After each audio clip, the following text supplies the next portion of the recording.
একটা মূল কথা বলে গেলাম আজকে আমার এই কুলাউড়ার ভাইদেরকে, খুব ভালো করে মনে রাখেন।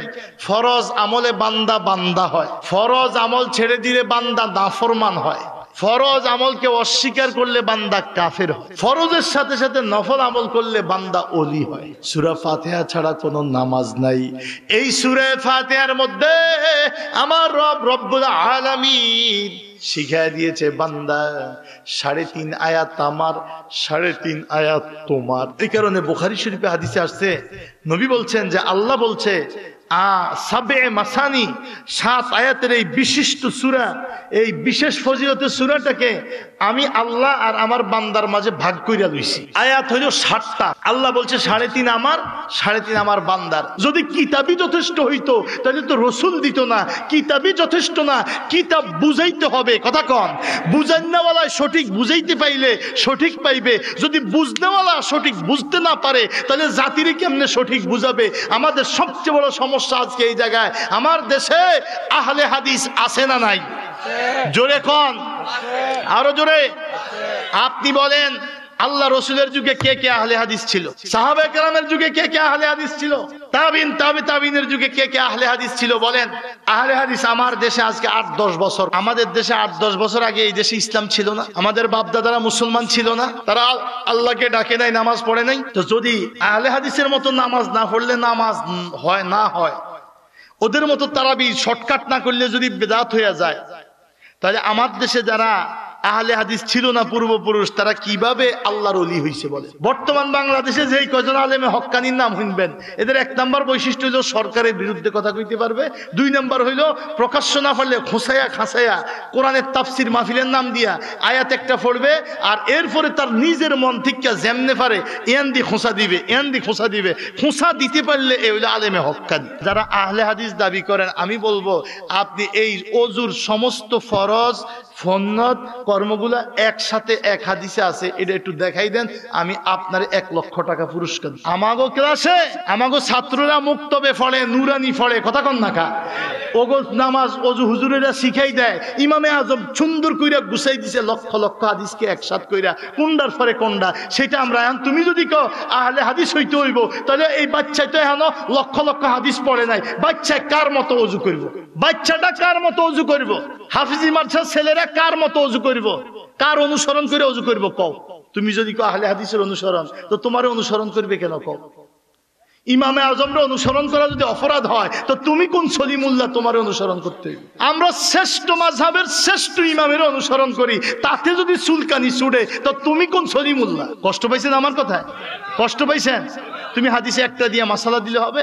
এখানেও আমার নামের আগে লেখা আছে মুহাদ্দিস সারসিনা দারুস সুন্নাত কামিল মাদ্রাসা। আমি আলহামদুলিল্লাহ বুখারী শরীফ পড়াইছি, মুসলিম শরীফ পড়াইছি, তিরমিজি শরীফ পড়াইছি, আবু দাউদ শরীফ পড়াইছি, নাসাই শরীফ পড়াইছি, ইবনে মাজাহ পড়াইছি, মুওয়াত্তা মুহাম্মদ পড়াইছি, মুওয়াত্তা মালিক পড়াইছি। আমি ইনশাআল্লাহ হাদিস পড়ি না, হাদিস ইনশাআল্লাহ বুখারী শরীফ খতমও দেওয়াইছি।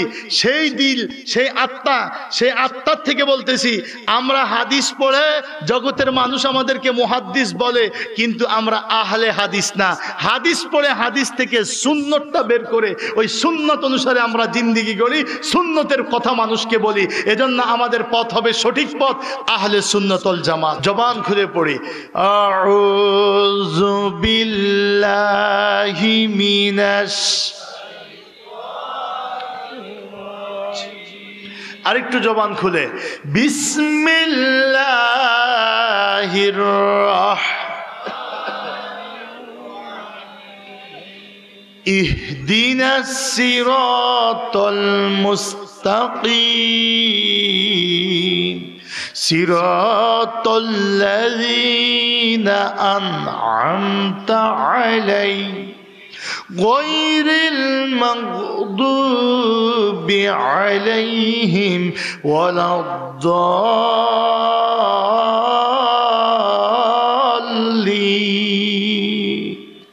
আমিন। وقال تعالى في آية أخرى يقول الإنسان يومئذ أين المفر كلا لا وزر إلى ربك يومئذ المستقر ينبأ الإنسان بما قدم وأخر وجاء في الحديث الشريف عن نعمان بن بشير رضي الله تعالى عنه قال رسول الله صلى الله عليه وسلم الحلال بين والحرام بين وبينهما مشتبهات لا يعلمهن كثير من الناس من يتقي الشبهات استبرأ لدينه وعرضه ومن وقع في الشبهات وقع في الحرام كالرعي يرى حول الحمى يوشك أن يرتع فيه ألا وإن لكل ملك حمى ألا وإن حمى الله محارمه ألا وإن في الجسد لمضغة إذا صلحت صلح الجسد كله وإذا فسدت فسد الجسد كله ألا وهي القلب ما رواه البخاري أو كما قال عليه الصلاة والسلام হযরত শাহ সর্দার মুহাম্মদ রহমাতুল্লাহ আলাইহির ইসালে সওয়াব উপলক্ষে 13তম বার্ষিক আজিমুস শান ইসালে সওয়াব ওয়াজ ও দোয়ার মাহফিলের মুহতারাম সভাপতি উপস্থিত হাজারাতে উলামায়ে কেরাম আইম্মায়ে মাসাজিদ মুয়াজ্জিনে ইজাম এই এলাকা ও দূর দূরান্ত থেকে আগত আল্লাহ প্রেমিক রসুল প্রেমিক দিনদার ইমানদার মুরব্বিয়ানে কেরাম কলিজার টুকরা যুবক বন্ধুরা নিষ্পাপ মাসুম বেগুনাহগার আল্লাহ প্রিয় তালিবুল ইলম শিশুরা আলোচনার শুরুতেই আমরা সকলেই ওই মহান রব্বুল ইজ্জত জুল জালাল ওয়াল ইকরাম আল্লাহ সুবহানাহু ওয়া তাআলার আজিমুস শান শাহেনশাহী দরবারে অসংখ্য অগণিত শুকর আদায় করব যিনি আমাদের মতো অধম নগণ্য নালায়েক হীন তুচ্ছ ক্ষীণ নিঃস্ব পাপী গোলাম গুনাহগারদেরকে পৃথিবীর হাজার কোটি বিপদ মুসিবত রোগ শোক দুঃখ কান্না ফিতনা বেদনা যন্ত্রণা মহামারী থেকে হেফাজত করে সুস্থ রেখে ভালো রেখে জীবনের গুনাহগুলো আরেকবার ক্ষমা চাওয়ার মানুষে এ গভীর রজনীতে আলেম ওলিদের সান্নিধ্যে ইসালে সওয়াব মাহফিলে হাজির হওয়ার বসার তৌফিক দান করেছেন আমরা খুশি না বেজার ইচ্ছা করলে মালিক আমাদেরকে হাসপাতালের বিছানায় রাখতে পারতেন কিনা বহু মানুষ এমন আছে কালকে সুস্থ ছিল আজকে মৃত্যু শয্যায় আছে না নাই সকালে সুস্থ ছিল বিকেলে অ্যাম্বুলেন্সের যাত্রী হয়েছে আছে না নাই আল্লাহ আমাদেরকে যে এই পবিত্র শাবান মাস জুমার রাত এত বরকতময় রাত্রে আমাদেরকে জীবনের গুনাহগুলো আরেকবার ক্ষমা চাওয়ার মানুষে ময়দানে হাজির হওয়ার তৌফিক দিয়েছে আসলে হৃদয় থেকে আমরা খুশি না বেজার যে যতটুকু খুশি আল্লাহ যেন খুশি হয়ে যায় শুকরিয়া আদায় করে জবান খুলে জোরে সোরে বলি আলহামদুলিল্লাহ আর একটু আওয়াজ দিয়ে বলি আলহামদুলিল্লাহ আল্লাহর প্রিয় হওয়ার জন্য না দুশমন হওয়ার জন্য আল্লাহর প্রিয় হওয়ার জন্য এখানের আদব আছে আমি শুরুতেই বলি আপনারা লোক কম হন বেশি হন এই ধরনের লোক আমাদের ছাত্র এর চাইতে বেশি থাকে ক্লাসে যাই হোক মানুষের আবেগ ভালো থাকলে কথা আসবে আবেগ ভালো না থাকলে ওয়াজ এমনি বন্ধ হয়ে যাবে মিলাদ পড়ে দোয়া হয়ে যাবে 2 নাম্বার কথা আমরা যা কথাগুলো যা বলতে চাচ্ছি বলবো এইগুলো কোরআন হাদিসের কথা বলেন ঠিক না ঠিক কোরআন হাদিস হলো নূর কোরআন হাদিস কি কথা বলেন ইলম কি নূর ইলম কি এই যে দোয়া করেন মুনাজাত করেন কিনা আপনারা আরে কথা কয় না মুনাজাত করেন কিনা মুনাজাতের পরে চেহারায় হাতটা মুছা তারপরে হাত ছাড়েন না ফেলে দেন মুনাজাতের পরে চেহারায় হাতটা মোছেন কিনা এই যে মাসে করেন কেন করেন এটা দরকার কি বান্দা যখন আল্লাহর কাছে চায় আল্লাহ সুবহানাহু ওয়া তাআলা বান্দার আরজি কবুল করে 2 হাতে আল্লাহর কুদরতি নূর ভরপুর করে দেয় সহিহ আবু দাউদ শরীফের মধ্যে লেখা আছে দোয়ার আদব হলো কেউ যদি হাত তুলে দোয়া করে আল্লাহ রাসূল লাম ইয়াহুত্তাহুমা ইল্লা বিমাসি ওয়াজহাই তার চেহারা মাসে করা ছাড়া 2টা হাত ছাইড়া দিতেন না 2টা হাত ফেতে আল্লাহর কাছে চাইতেন জান নূর আল্লাহ নসিব করে চেহারায় মুছে দিতেন এটা আদব এটা কি এই কোরআন হাদিসের ইলম হলো নূর এই নূরটা আল্লাহ তাআলা কোনো পাপীকে দেয় না কোনো বেয়াদবকে দেয় না এজন্য আমরা যখন এই নূরটা নিতে হইছে, আমাদের জন্য প্রত্যেকের এই অজু গোসল থাকা, অজু থাকা, মেসওয়াক করা, সুন্নতি পোশাক পরা, এরপরে আতর লাগাইয়া, এরপরে আদবের সাথে কিতাবটা কাঁধে কইরা নালে বুকে কইরা দইরা নিয়ে ক্লাসে নিয়ে দু জানু হইয়া বসা। ওই ক্লাসে বই আপনি বাদাম খাবেন, বুট খাবেন, পান চাবাইবেন, মোবাইল টিপবেন, এরপরে যেমনে খুশি এমনে বইবেন, যখন ইচ্ছা তখন তুলে উঠে চলে যাবেন। এগুলো সম্পূর্ণই বেয়াদবি। ওই ধরনের পাপীকে আল্লাহ এই কোরআন হাদিসের নূর তার আত্মায় দেয় না। আদব যত ভালো, এই নূর তাকে আল্লাহ দেয়। ইমাম শাফি রহমাতুল্লাহ আলাইহি তার উস্তাদ ইমাম ওকি রহমাতুল্লাহ আলাইহির কাছে অভিযোগ করলো যে, হে উস্তাদ, আমি যা পড়ি সব ভুলে যাই। শাকাউতু ইলা ওকিইন আন সুয়ে হিফজি। ইমাম শাফি বলছে, আমার সুয়ে হিফজ, কিছু মনে থাকে না, আমি যা ধরছে বসি কিছু নিতে পারি না। এই জন্য ওস্তাদের কাছে সে তার অভিযোগটা করছে যে আমার তো কিছু মনে থাকে না, আমি মাহফিলে যা শুনি সব ভুলা যাই, আমারে কিছু তাসির করে না। ইমাম শাফি রহমতুল্লাহ ওস্তাদ বলছে, ওই ইমাম শাফি নিজে বলছে যে ফাআওসানি ইলা আন তারকিল মাআসি, ওস্তাদে আমারে বলছে পাপ ছেড়ে দাও, পাপ ছেড়ে দাও। পাপ ছেড়ে দিলেই সব তোমার দিলে গাঁথবে। মনে রাখবে, ফাইন্নাল ইলমা নূরুম মিন নূরে ইলাহি, ইলমটা হলো আল্লাহ পাকের পক্ষ থেকে প্রদত্ত একটা নূর। আল্লাহ তাআলা এটা লা ইউতি লিল আসি, কোন পাপীকে আল্লাহ এই নূর দেয় না। এই নূর রাখতে হইলে, দিলে গাঁথতে হইলে আদব লাগবে। কি লাগবে? কথা বলেন, কি লাগবে? আদবে আউলিয়া, বেয়াদবে দেউলিয়া। আদবে আউলিয়া, বেয়াদবে, কথা কন, আদবে আউলিয়া, বেয়াদবে। আদম নবী আলাইহিস সালামের আল্লাহ বলছে লা তাকরাবা হাযিহি শাজারা, ওই গাছের নিকটবর্তী হইবা না, কাছেও যাইবা না। কিন্তু শয়তান ধোঁকা দিয়া আদম নবীর গলার ভিতরে সেই গাছের ফল ঢুকাইছে, মা হাওয়ারে ধোঁকা দিছে।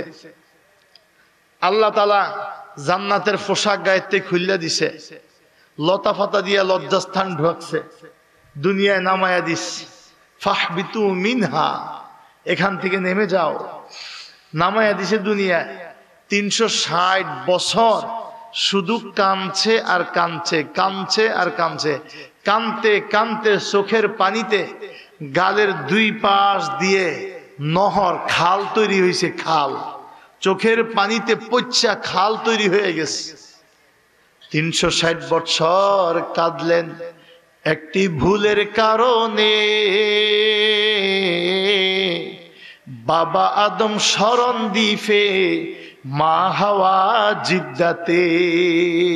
দুনিয়ায় দুইজনকে দুই জায়গায়, বাবা আদম রে শ্রীলঙ্কা শরণ দ্বীপ, এখনো আদম পাহাড় ওখানে আছে, এবং এখনো আদম নবীর পায়ের ছাপ এখনো এই আদম পাহাড়ের বুকের উপরে আছে। সুবহানাল্লাহ। কর সর্বপ্রথম জমিনে যে পাটা রাখছেন, পায়ের দাগটা এখনো আছে। বাবা আদম রে ফাটাইছে শরণদ্বীপ, আর মা হাওয়ারে ফাটাইছে জেদ্দাতে। কাঁদছে 360 বছর, ভুল করছে একটা। ভুল করছে কয়টা? আরে কথা কন না। ভুল করছে একটা, গুনাহ করে নাই, অন্যায় করে নাই। গুনাহ করে মানুষ অবাধ্য হইয়া, আপনি রাত্রে ঘুমাইছেন, কি করছেন? কথা কন না কা, ঘুমাইছেন 10টা 11টায়, কিন্তু ফজর উঠতে আপনি কোনো ধরনের মানে টেরই পান নাই, একদম পানি নাই। আপনার নিয়ত ছিল, ইচ্ছা ছিল যে ফজরের সময় উঠে আগে ভাগে অজু করে সুন্দর করে ফজরের নামাজটা জামাতে পড়া, বা এটা আপনি সব সময় পড়েন, আপনার অভ্যাস। কিন্তু একদিন আপনি ইচ্ছে করে টেরই পান নাই, কোনো আওয়াজ পৌঁছে নাই, কোনো ডাক পৌঁছে নাই। যখন আপনার ঘুমটা ভাঙছে, তখন আপনি দেখেন যে এখন 7:30 বেজে গেছে, সকাল হয়ে গেছে, সূর্য উঠে গেছে। আল্লাহ বলছে এই লোকের কোনো গুনাহ নাই। তার দায়িত্বটা হলো সজাগ হওয়ার পরপরই অজু করে তাড়াতাড়ি নামাজটা পড়া। নামাজটা পড়বে কাজা, কিন্তু আল্লাহ সওয়াব দিয়ে দিবে আদা, আদায়ের সওয়াব দিয়ে দিবে। তার কোনো গুনাহ নাই, সে ইচ্ছা করে করে নাই, ইচ্ছা করে, আরে কথা কন না, ইচ্ছা করে, সে ইচ্ছা করে করে নাই। এজন্য গুনাহ হয় যখন বান্দা অবাধ্য হয়, সেটা হয় গুনাহ। আর বান্দা নিজের অজান্তে, যদি নিজের অজান্তেই কোনো অন্যায় হয়ে গেছে তার দ্বারা, কিন্তু সে নিজেও জানে না, নিজের অজান্তে। যেমন আদম নবীরে কেন গুনাহ হবে না? আদম নবীরে কিন্তু গন্ধম ফল, ওই গাছের ফল বললে খাওয়ায় নাই। ইবলিস মা হাওয়ারে আদমের অনুপস্থিতিতে বুঝাইছে এটা হলো সাজারাতুল খুলদ, চিরস্থায়ী জান্নাতে থাকার গাছ। এইটা খাইলে তোমারে আল্লাহ আর দুনিয়ায় পাঠাইবে না, পাঠানো যাবে না, চিরস্থায়ীভাবে জান্নাতে থাকতে পারবা। এই জন্য সাজারাতুল খুলদ বলে মা হাওয়াকে, তার মাধ্যমে বাবা আদমকে। কথা বুঝছেন না? জোরে কয় না, কি বুঝছেননি আমার কথা? এই জন্য ভাইয়েরা আমার, আদম নবীর ভুল আল্লাহ 360 বছর কান্নার পরে, এই 360 বছরে এত লজ্জা, এত লজ্জা, তওবা এমন ভাবে করছে, লজ্জা নিজের ভিতরে এমন ভাবে আনছে, কোন দিন আসমানের দিকে মাথা তুইলা তাকায় নেই। সে ভুল করছে, নিজে লজ্জিত হয়ে গেছে। আল্লাহ তাআলা তার মর্যাদা বাড়াই দিছে, তার ক্ষমা নসিব করে দিয়েছে আমার নবীর উসিলায়। তারে প্রথম নবী, প্রথম রসুল, আল্লাহ তারে কিতাব দিছে, গোটা বিশ্বের বুকে মহা সম্মানী, দুইজনকে আবার মিলে দিছে আরাফার ময়দানে। এরপরে সন্তানাদি দিছে, কিয়ামত পর্যন্ত মানব জাতি যত নেক আমল করবে, তার প্রথম মানুষ হিসাবে, নবী হিসাবে, রসুল হিসাবে একটা অংশ সে পাবে, জান্নাতি হবে। কথা বলেন ঠিক না বেঠিক? আবার আল্লাহ তারে জান্নাতে ফিরে আনিস। আর ইবলিস, কি নাম? কথা বলেন। ইবলিস, ইবলিস এই জমিনে ইবাদত করছে ৮০,০০০ বছর। ইমাম গাজ্জালী রহমাতুল্লাহ আলাইহি বলছেন যে ৮০,০০০ বছর একটানা ইবাদতে ছিল।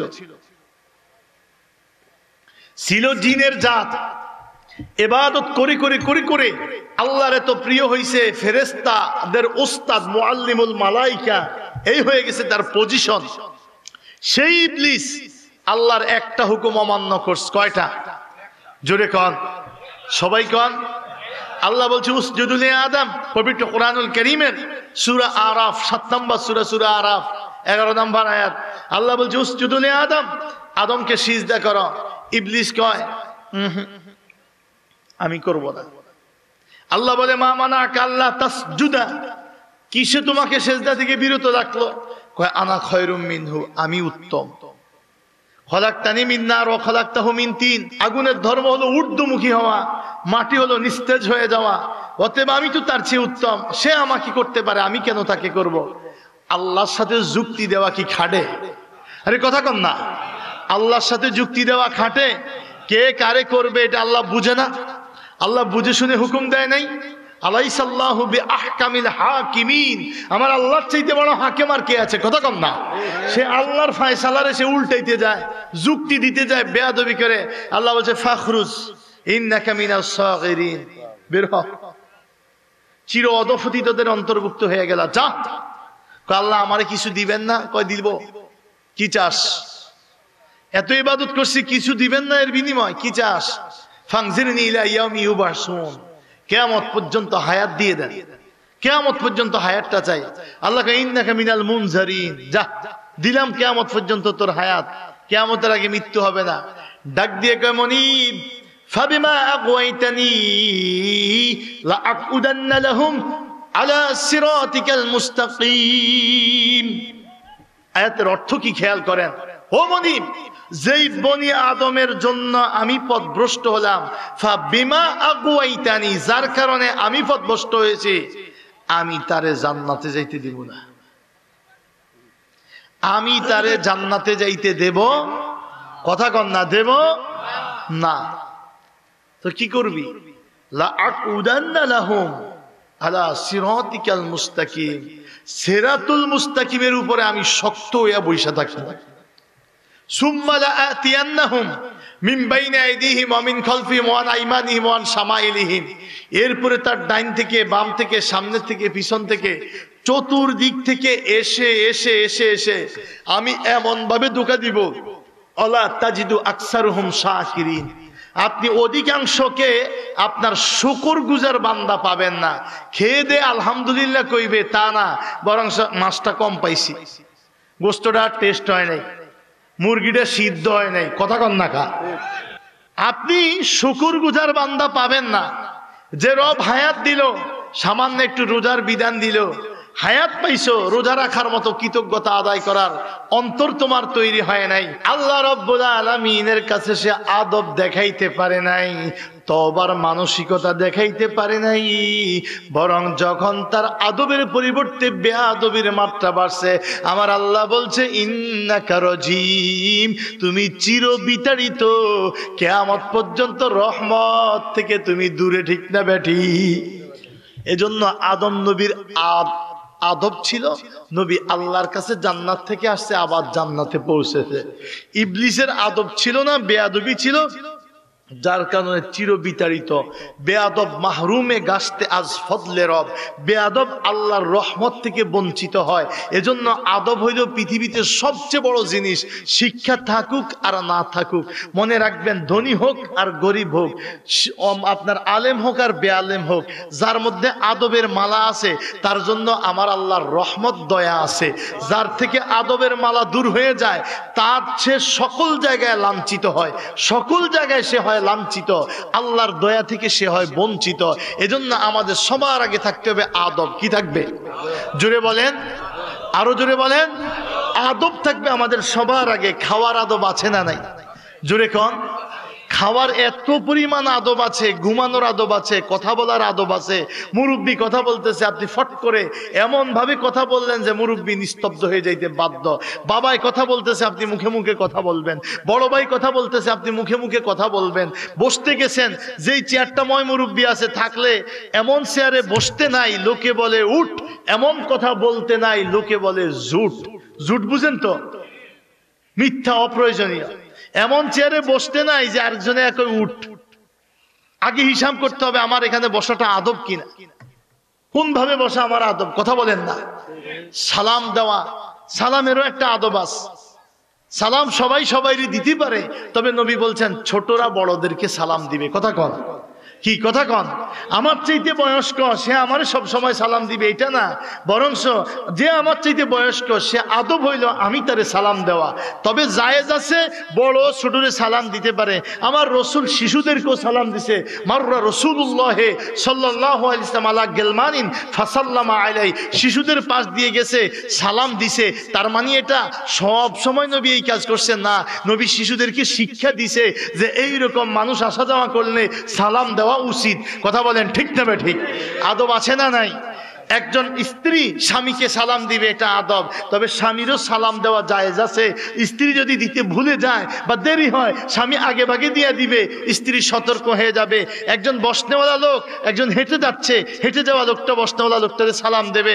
একজন লোক মানে বাহন করে যাচ্ছে, আরেকজন হেঁটে যাচ্ছে, বাহনওয়ালা হেঁটে যাওয়ানেওয়ালারে সালাম দেওয়া যাবে। কথা বুঝে আসছে আমার? অল্প সংখ্যক লোক আর বেশি সংখ্যক লোক, অল্প সংখ্যক যারা, যেমন 5 জনে হেঁটে যায়, 50 জন লোক বসা আছে, অল্প সংখ্যকেরা বেশি সংখ্যকের সালাম দিবে, এটা আদব। এটা কি? আরে কথা কন না, এটা কি? এটা আদব। আদবে আউলিয়া, বেয়াদবে। তো আমার কথা সংক্ষেপ, আমি শেষ করে দেব। অনেক ক্লান্ত মানুষ, বহু দূর থেকে এসেছি।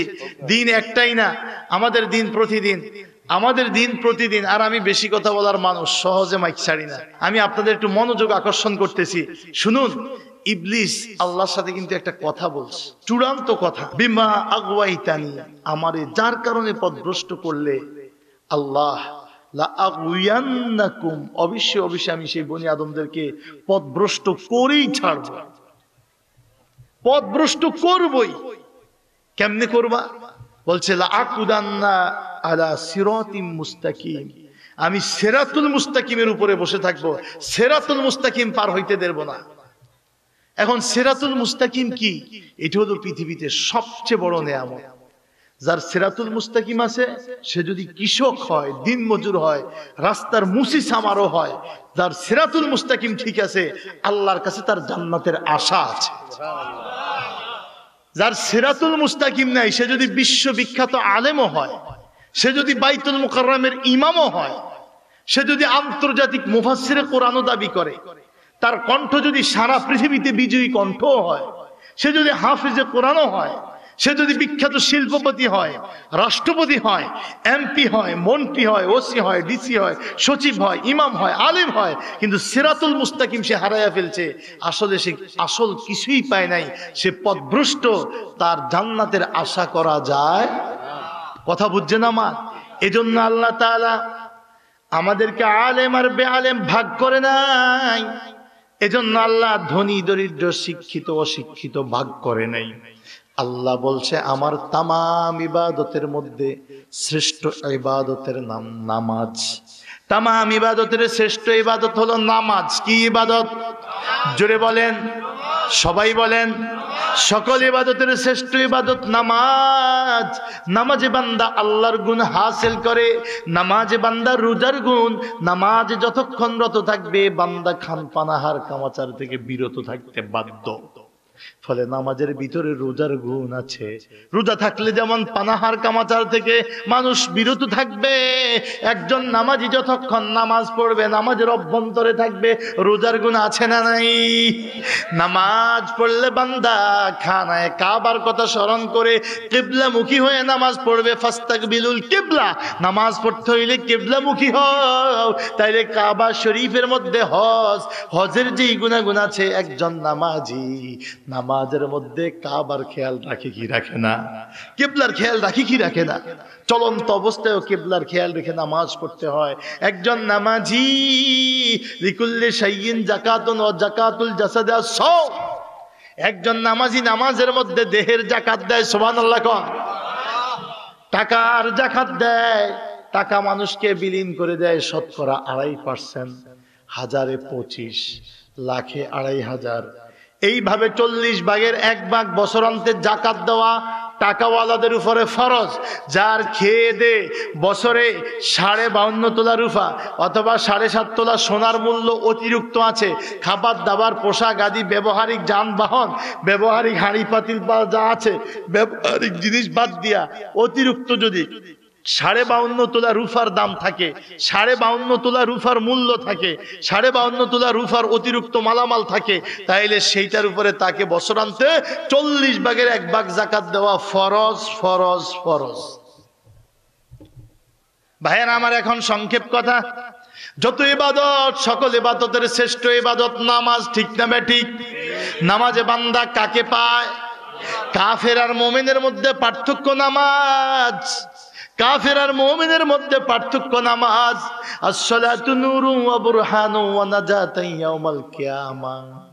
নামাজ হলো কবরে আলো, কবরে আলো, বুরহান হাসরের ময়দানে ঈমানের দলিল। ঈমানের কথা কন না, ঈমানের কবরের মধ্যে আলোটা হবে নামাজ। আর হাসরের মধ্যে আল্লাহ তাআলা যখন উঠায় দিবে তখন বলবে সাল্লু, নামাজ পড়ো। তখন যারা নামাজি তারা ঠিকই নামাজের আদায় করতে পারবে। আর বেনামাজিদের শরীরটা বরফের মতো হয়ে যাবে, বরফের মতো হয়ে যাবে।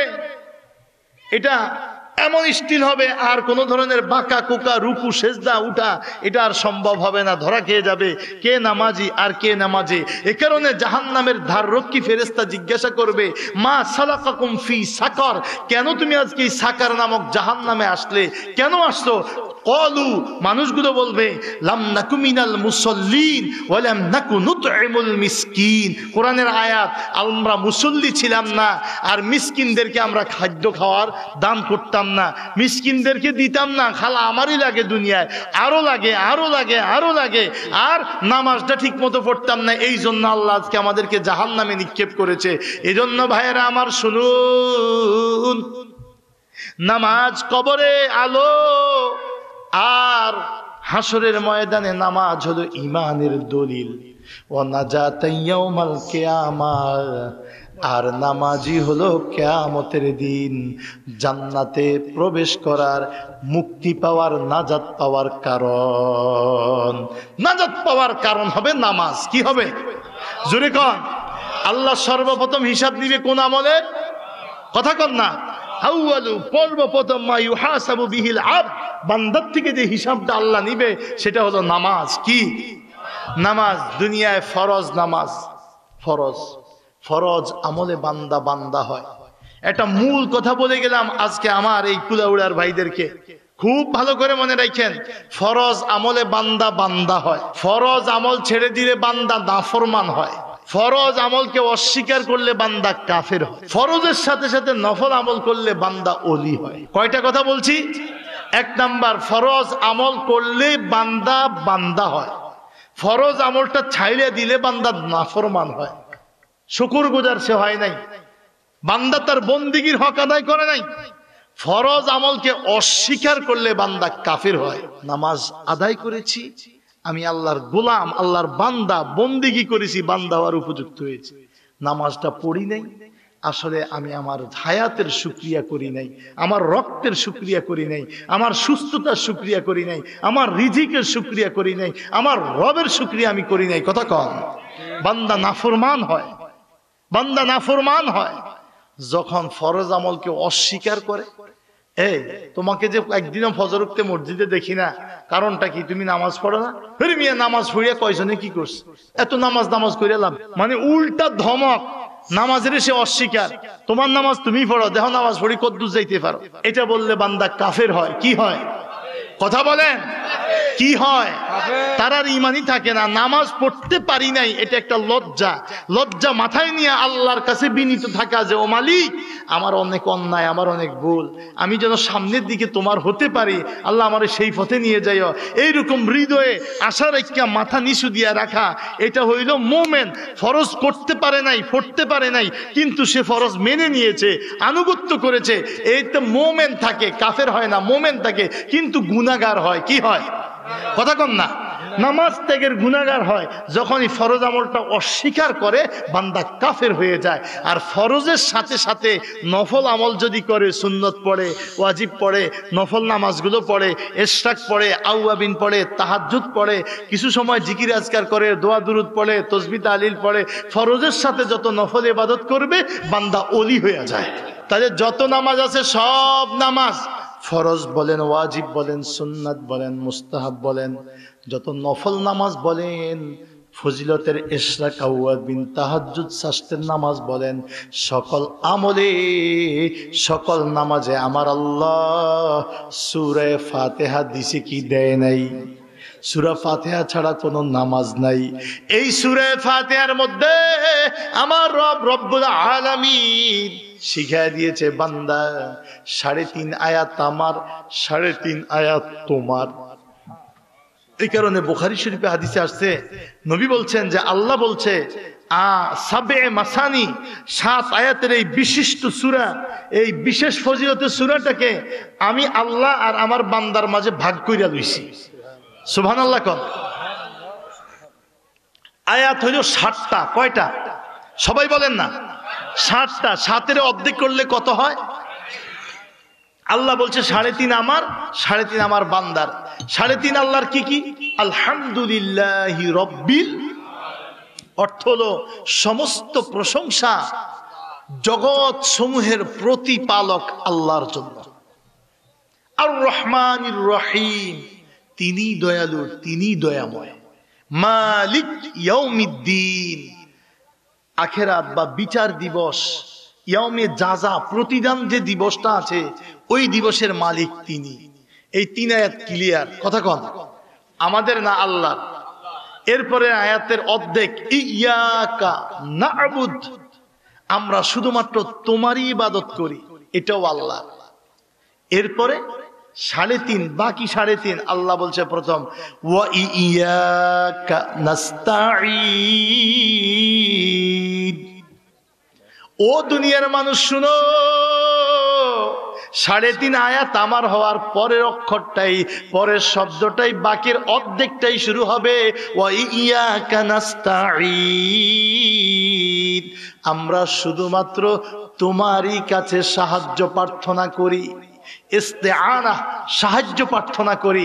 তোমার সাহায্য ছাড়া আমার চোখটা বন্ধ করলে আর সকালে খোলার সাধ্য নাই, চির অন্ধ হয়ে যেতে পারি, যে কোনো মুহূর্তে ভাষা হারিয়ে চির বোবা হতে পারি, যে কোনো সময় ব্লাড ক্যান্সার হয়ে যেতে পারে, হার্ট স্ট্রোক করে যেতে পারে, রক্তগুলো দূষিত হয়ে যেতে পারে, যে কোনো সময় আমার মরণ হয়ে যেতে পারে কি পারে না? তাহলে সাহায্য কার লাগবে? কার? আল্লাহ বলছে বান্দা অল টাইম তুমি তোমাকে গুছিয়ে রাখতে, তুমি তোমার মধ্যে থাকতে আমার সাহায্যের দরকার আছে। এজন্য প্রথমে তুমি চাইবা ওয়া ইয়াকা নাস্তাঈন, আল্লাহ তোমারই কাছে সাহায্য চাই। কি সাহায্য? টাকা পয়সা, অর্থ, ক্ষমতা, দুনিয়ার সবই তো আল্লাহর। দুনিয়া সব কার? কথা বলেন, গোটা দুনিয়া সব কার? এখন তুমি কি চাইবা? আল্লাহ বলছে তোমারে যদি আমি সারা পৃথিবীর বাদশাহ বানায়া দেই, আর তুমি যদি কিচ্ছু না পাও দুনিয়ায়, সিরাতুল যদি মুস্তাকিম পাও, তুমি সব পাইছো। এই কারণে আল্লাহ বলছে বান্দা তুমি আমার কাছে সাহায্য চাইবা, ইয়াকা নাস্তাঈন, আপনার কাছে সাহায্য চাই। কি সাহায্য? ইহদিনাস সিরাতাল মুস্তাকিম। ইহদিনাস সিরাতাল, সবাই কোন সিরাতাল। আমার কথার মধ্যে একটা জটিল কথা আছে, বুঝাইতে পারলেই কিন্তু মুনাজাত দিয়ে দেব। এই কথাটা সূক্ষ্মভাবে আমি টাইম আনতেছি, আপনারা কিন্তু খেয়াল রাখেন, ভুললেন না, মনোযোগ দেন। সিরাতাল মুস্তাকিম, এটা আল্লাহ চাইতে বলছে। এখন সিরাতুল মুস্তাকিমটা কি? এটা খায় না মাথার দেয়? এটা যদি তেল হইতো তো মাথায় দিতাম, কাপড় হইলে গায়ে দিতাম, কথা কন না কা, আর খানা হইলে খাইয়া ফেলাইতাম, চা হইলে খাইয়া ফেলাইতাম। সিরাতুল মুস্তাকিমটা কি? প্রশ্ন। আল্লাহ এমন সিরাতুল মুস্তাকিম দিবেন, যেই সিরাতুল মুস্তাকিমটা আপনি আপনার নেয়ামত প্রাপ্ত বান্দাদেরকে দান করেছেন। আপনার নেয়ামত প্রাপ্ত বান্দাদেরকে যেইটা দিবেন, ওই সিরাতুল মুস্তাকিমটাই দিবেন। এখন তাহলে প্রশ্ন, এটা খায়ও না মাথায়ও দেয় না, এটা নেয়ামত প্রাপ্ত বান্দারা পাইছে, ওইটাই আমরা চাইতেছি। কথা কোন ঠিক না বেঠিক? এখন নেয়ামত প্রাপ্ত বান্দা কারা? পরের প্রশ্ন, নেয়ামত প্রাপ্ত বান্দা কারা? যাদেরকে আল্লাহ দিছে। আল্লাহ নিজে বলতেছে পবিত্র কোরআনুল কারীমের 4 নম্বর সূরা, সূরা নিসার 69 নম্বর আয়াতে আল্লাহ তাআলা নিজে বলতেছে, পড়েন আমার সাথে, বিসমিল্লাহির রাহমানির أولئك أنعم الله عليهم من النبيين والصديقين والشهداء والصالحين। জোরে কোন সুবহানাল্লাহ। আল্লাহ নিজে বলছে আনআম আল্লাহ, আল্লাহ তাআলার নিয়ামত, আল্লাহ তাআলার আলাইহিম মিনান নাবিয়িন, তাদের উপরে যাদের 1 নাম্বার হলো নবীগণ, ওয়াসসিদ্দিকিন 2 নাম্বার সিদ্দিকগণ, মহাসত্যবাদী, সিদ্দিক আকবর আবু বকর রাদিয়াল্লাহু তাআলা আনহুর অনুসারীগণ, 3 নাম্বার অশুহাদা শহীদগণ, 4 নাম্বার অসলিহিন নেককার আল্লাহওয়ালা ওলি আল্লাহ বুজুর্গগণ। কয় শ্রেণীর লোক? সবাই বলেন। 1 নম্বরে নবীগণ, 1 নম্বরে, 2 নম্বরে সিদ্দিকগণ, 2 নম্বরে, 3 নম্বরে শহীদগণ, 3 নম্বরে, 4 নম্বরে ওলি আল্লাহগণ, 4 নম্বরে। এখন আপনারা বলেন, এই যে 7 ধরনের লোকের কথা কইছে, এরা কি মানুষ না বই পুস্তক? সবাই বলেন, আরো জোরে। মানুষ। এজন্য হেদায়েতের 2টা ধারা, একটা হলো কিতাবুল্লাহ, আল্লাহর কিতাব, আরেকটা হলো রেজালুল্লাহ, আল্লাহ তাআলা থেকে প্রেরিত কিছু মানুষ। এজন্য জগতে মানুষকে হেদায়েত করার জন্য আল্লাহ তাআলা এই পৃথিবীতে বাবা আদম থেকে কিয়ামত এই পর্যন্ত আসমানি কিতাব দিছে 104টা। কয়টা? সর্বশেষ সর্বশ্রেষ্ঠ কিতাব কোরআন। কি ঠিক না বেঠিক? 104টা। কয়টা? কিন্তু 104টা শুধু কিতাব দিয়া দেয় নাই, লগে এই কিতাবটা বুঝাইয়া পড়াইয়া শুনাইয়া বাস্তব নমুনায় দেখাইয়া দেওয়ার জন্য 1,24,000 পয়গম্বর দিছে। কি দেয়নি? জোরে কন না। যেমন আমার নবী আলাইহিস সালামের বিদায়ের পরে মা আয়েশা সিদ্দিকা রাদিয়াল্লাহু তাআলা আনহা, তামাম মুমিন জগতের মা, পর্দার আড়ালে থেকে সাহাবীরা প্রশ্ন করছে, ও মা, স্বামী স্ত্রী যেহেতু আপনারা ছিলেন, আপনি সবচেয়ে ভালো বলতে পারবেন, কথা বলেন না, আপনি সবচেয়ে, তো বলেন তো আমার নবীর চরিত্র, নবীর আদর্শ কেমন ছিল? নবীর স্ত্রী জবাব দিছে, তোমরা কি কোরআন পড়ো নাই? বলছে অবশ্যই পড়েছি। বলছে কানা খুলুকুহু আল কোরআন, আমার নবীর চরিত্র হইল কোরআন। সবাই বলেন, নবীর চরিত্র কি? নবীর চরিত্র কি? কোরআনটাই নবীর চরিত্র। কোরআনে যা বলছে ওইটা হইল থিওরি, আর নবীর জীবনটা হইল প্র্যাকটিক্যাল। ওইটা থিওরিক্যাল, নবীর জীবনটা প্র্যাকটিক্যাল। নবী প্র্যাকটিক্যালে দেখাইয়া দিয়েছে, কোরআনটা হলো থিওরি। এই কারণে যদি কেউ শুধু থিওরির উপরে চলতে চায় সে হবে পথভ্রষ্ট, যদি কেউ শুধু কিতাব ধরে পড়তে চায় সে হবে পথভ্রষ্ট। বরঞ্চ কিতাবের সাথে সাথে রেজালুল্লাহ, আল্লাহর পক্ষ থেকে প্রেরিত মানুষগুলোর অনুসরণ করলে সহজ। এখন আমি আপনাদেরকে একটা ঘটনা বলি, খুব খেয়াল করে শুনেন। সারসিনা শরীফ, আমি শর্ষিনা থেকে আসছি, বা সারসিনায় আমি দীর্ঘ জীবন পড়াশোনা করছি, ওখানের উস্তাদ হিসেবে খেদমত করছি। সারসিনা শরীফের মরহুম পীর কেবলা আল্লামা শাহ সুফি আবু জাফর মোহাম্মদ সালেহ রহমাতুল্লাহ আলাইহি, তিনি একবার মাহফিল করতে আসছেন লক্ষ্মীপুর রাখালিয়া। গতকালকে আমি এই লক্ষ্মীপুরে মাহফিল করেছি। আর রাখালিয়া বাজার কেন্দ্রীয় জামে মসজিদে আমি রমজান মাসে, করোনার এই 2 বছরের আগে একটানা 4 বছর রমজান মাসে কোরআনের তাফসির করতাম, জোহর থেকে আসর 3 ঘন্টা তাফসির করতাম প্রতিদিন। এই রাখালিয়া এই মাঠে, যেই জায়গায় আমি মসজিদে না মানে তাফসির করি, ওই মসজিদের মাঠ বিশাল মাঠ। এই লক্ষ্মীপুর জেলা রায়পুর উপজেলা রাখালিয়া বাজার কেন্দ্রীয় জামে মসজিদের মাঠে মাহফিল। আল্লাহর ওলি শাহ সুফি আবু জাফর মোহাম্মদ সালেহ রহমাতুল্লাহ আলাইহি মাহফিলে আসছেন। উনি মাগরিব বা জিকির আজকার তালিম তালকিন দিলেন। তালিম তালকিন দিয়ে রুমে যখন গেলেন, একটা লোক হাউমাউ করে কেঁদে দিয়েছে তার কাছে দেয়া।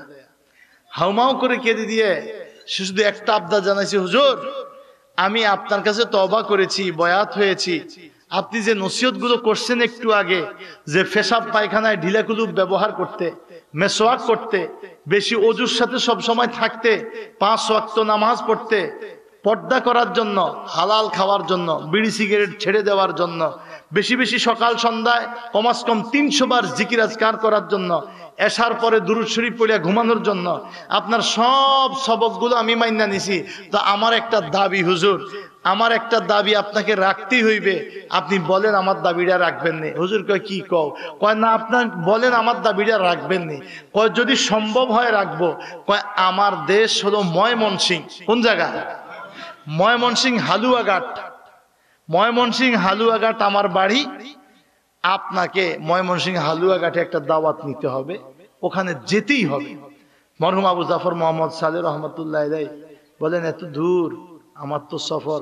কয় হুজুর যদি সম্ভব হয় আমাকে এই একটা ডেট দিতেই হবে। তখন মরহুম হুজুর রহমাতুল্লাহ আলাইহি ওনার যে ডায়েরি মেনটেন করতো, এই ডায়েরি মেনটেন করতো শরীফ আব্দুল কাদের রহমাতুল্লাহ আলাইহি, ভোলার বিখ্যাত আলেম ছিলেন। তো ওনারে বলছেন যে বাবাজি দেখেন তো ডায়েরিতে কোনো ডেট ফাঁকা আছে কিনা। উনি দেখে টেকে হুজুর ফাঁকা নাই। এখন ওই লোকের চোখের পানি এত বেশি, মরহুম হুজুর শেষে বললেন যে বিশ্রামের কোনো দিন নেই।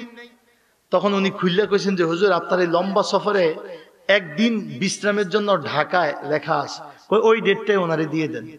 তো একটা কাগজে, এখনকার মতো তো হেলোর যুগ নাই, একটা কাগজে বাংলা কত তারিখ, এটা ইংরেজিতে কত তারিখ পড়ে আরবিতে, এরকম সুন্দর করে একটা ডেট, বাংলায় কয় তারিখ, ইংরেজিতে কোন দিন, আরবিতে কোন দিন লেখা কাগজে লেখা দিছে। আর হুজুরের ডায়েরিতে ঠিকানা ঠিকানা লিখে রাখছে, দাওয়াতকারীকে তার নামও লিখে রাখছে, লিখে রাখা তারে ডেট দিয়ে দিস।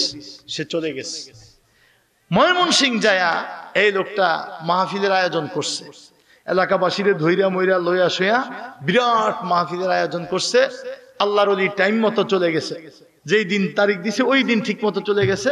যায় দেখে ঠিকই প্যান্ডেল ট্যান্ডেল মাইক মাহফিলের আয়োজন যেরকম হয় সবই করছে। মানুষকে মানুষ, হাজার হাজার মানুষ ঢল নামছে। আল্লাহর ওলি স্টেজে উঠছে, এশার নামাজের পর কিছু সময় জিকির আজকার করায়া, তাওয়াজ্জু দিয়া, এরপরে তওবা বয়াত করায়া, নসিহত করায়া আখেরি মুনাজাত দিবে। এর আগে আগে বলতেছে ওই মুরব্বীকে যে আপনি কিছু বলবেন। তো হুজুর বেয়াদবি যদি করতেন, বেয়াদবি মনে না করলে আমার সুযোগ দিলে আমি কিছু বলতাম। তো বলেন। এটা কিন্তু অধিকাংশ ক্ষেত্রেই মাহফিলের শেষে কিন্তু, বা মাহফিলের আখিরি মুনাজাতের আগে আগে সভাপতি সাহেবের 2টা কথা থাকে কিনা, কথা কন না কা থাকে, বিভিন্ন কথা থাকতে পারে, ওনার কি আবেগ, বা সবার পক্ষ থেকে উনি একটু দোয়া টোয়া চায় থাকে। এজন্য মাহফিলের প্রধান মেহমান যারা হয় তারা কিন্তু মুনাজাতের আগে সভাপতি সাহেবের দিয়ে মাইকটা দেয় যে আপনার কিছু থাকলে বলেন। তো এখন কইতেছে যে আপনার কিছু বলার আসেনি, বেয়াদবি মনে না করলে আমি বলতাম, কত বলেন। তো উনি একটা বলতেছে, শুনেন আমি এই এলাকার একজন কৃষক, এটা তো আপনারা সবাই জানেন। আমি জীবনে কোনো জায়গায় কোনো পড়াশোনার সুযোগ পাই নাই, মূর্খ মানুষ, অশিক্ষিত মানুষ, এটা তো আপনার এলাকার সবাই জানেন। বলছে হ্যাঁ। তো আপনারা অনেকেই জানেন যে গত কয়েক মাস আগে আমি কিছুদিনের জন্য হারাইয়া গেছি। আমি বহু সন্ধানের পর আমার কেউ পায় নাই, আমি ফিরে আসছি। তো আমি হারাইয়া কই গেছি, খালি এই কথাটা বলে আমি আমার এই কথা শেষ করে দিব, আপনারা একটু শুনেন। বলছে যে আমি যেহেতু অশিক্ষিত মানুষ, কৃষক মানুষ, আমার ভিতরে একটা কাজ করছে, চিন্তা চেতনা আসছে যে আমি দুনিয়ায় তো সূরা কেরাত অত মস্ক না, ভালো না, শুদ্ধ না, লজ্জায় কারো সামনে শুনাইতে পারি না, ইবাদত কি করি না করি, হয় কি হয় না কিছু বলতে পারি না। তো আমি যদি একজন আলেম, হক্কানি আলেম পাইতাম, যারে দেখে দেখে দেখে দেখে আমি আমল করলে তার মতো আমার আমলটা শুদ্ধ হয়ে যাইত, যার থেকে শূন্য শূন্য আমল করলে আমি তার মতো আল্লাহর কাছে প্রিয় হইতে পারতাম, এরকম একটা চিন্তা ভাবনা কইরা একজন হক্কানি আলেমের খোঁজ আমি মনে মনে করি। আর আমি শুনছি যে তাহাজ্জুদের নামাজ পড়ে আল্লাহর কাছে কিছু চাইলে আল্লাহ ফিরত দেয় না। তো এই জন্য আমি কিসব কইল, ওই শেষ রাইতে কয়দিন উঠা শুরু করছি, উঠা আমি ওযু কইরা কয় রাকাত নামাজ পড়ে এরপর আল্লাহর কাছে কান্দাকাটি করি, আল্লাহ আমার অতীতের ইবাদত গুলা কবুল কইরা নিও, আর তোমার এমন একজন বান্দা যারে তুমি ভালোবাসো, যার সাথে তোমার অলির সম্পর্ক, এরকম একটা বান্দা আমারে দেখাই দাও, যাতে আমি তার কাছে যাই আমলটা শিখতে পারি, তার মতো হইতে পারি। তা আমি অশিক্ষিত মানুষ, প্রত্যেকদিন কানতে কানতে একদিন বেশি রাত্রে উঠে গেছি, তো এজন্য এখনো ফজরে অনেক সময় বাকি, এরকম নামাজ পড়ে কেঁদে কেটে আবার একটু শুয়ে পড়ছি, শরীরও খারাপ লাগে, শুয়ে পড়ছি। স্বপ্নে দেখি বিরাট একটা দেওয়াল, অনেক বিশাল এক দেওয়াল, চোখের সীমা যতদূর যায় বিরাট এক দেওয়াল। এই দেওয়ালটা এরকম হেলে পড়ে গেছে, কাইতইয়া পড়ে গেছে, হেলে পড়ে গেছে। তখন আমি এই দেওয়ালের পাশে থেকে চিন্তা করি, এত বড় দেওয়াল কেমনে হেলে পড়ল, আর এটারে মালিক কেমনেই বা সোজা করবে, অল্প স্বল্পই তো লোকজন লইয়া ধাক্কা দিয়ে সোজা করতে, এত বড় দেওয়ালটা হেলে পড়ে গেছে, এটারে কেমনে সোজা করবে। এটা আমি স্বপ্নে দেখতেছি আর ভাবতেছি। এমন সময় দেখি ওয়ালের অপর দিকে একটা নূরের উদ্দেশ, নূরের উন্মেষ, নূর আর নূর, নূর আর নূর, নূরের বিকরণ, নূরের খেলা, এত নূরের খেলা, নূরের চমক। এই নূরের চমকের ভিতরে এক নুরানি মহামানব হাজির। ওই নুরানি মহামানব তানার রেশমি চাদরের ভিতরে থেকে একখানা নুরানি হাত বের করে আমাকে ডাক দিয়ে বলেন, তুমি ওই মাথা ধরো। আমি ধরছি, আর দেখি তানার হাত মোবারক খানা দিয়া দেওয়ালে টাচ করা মাত্রই গোটা দেওয়ালটা সোজা হয়ে গেছে। আমি অবাক হয়ে গেছি, একই কাণ্ড কেমন হলো?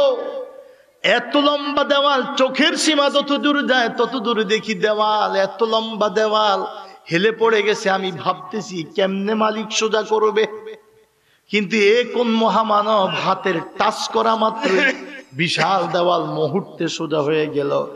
এইবার আমি দৌড়াইতে শুরু করলাম তার দিকে, দৌড়াইতে দৌড়াইতে দৌড়াইতে দৌড়াইতে একেবারে কাছে যখন গেলাম, ময়মনসিংহ হালুয়াঘাটের এই ব্যক্তি বলে, আমি এইবার ওই নুরানি মহামানবের দিকে দৌড়াইতে শুরু করলাম।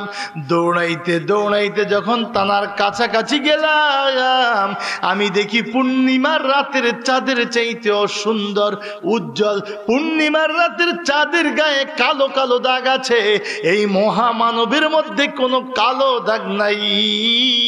এত সুন্দর মেশকের গ্রাম, তাকাই থাকতে মন চায়।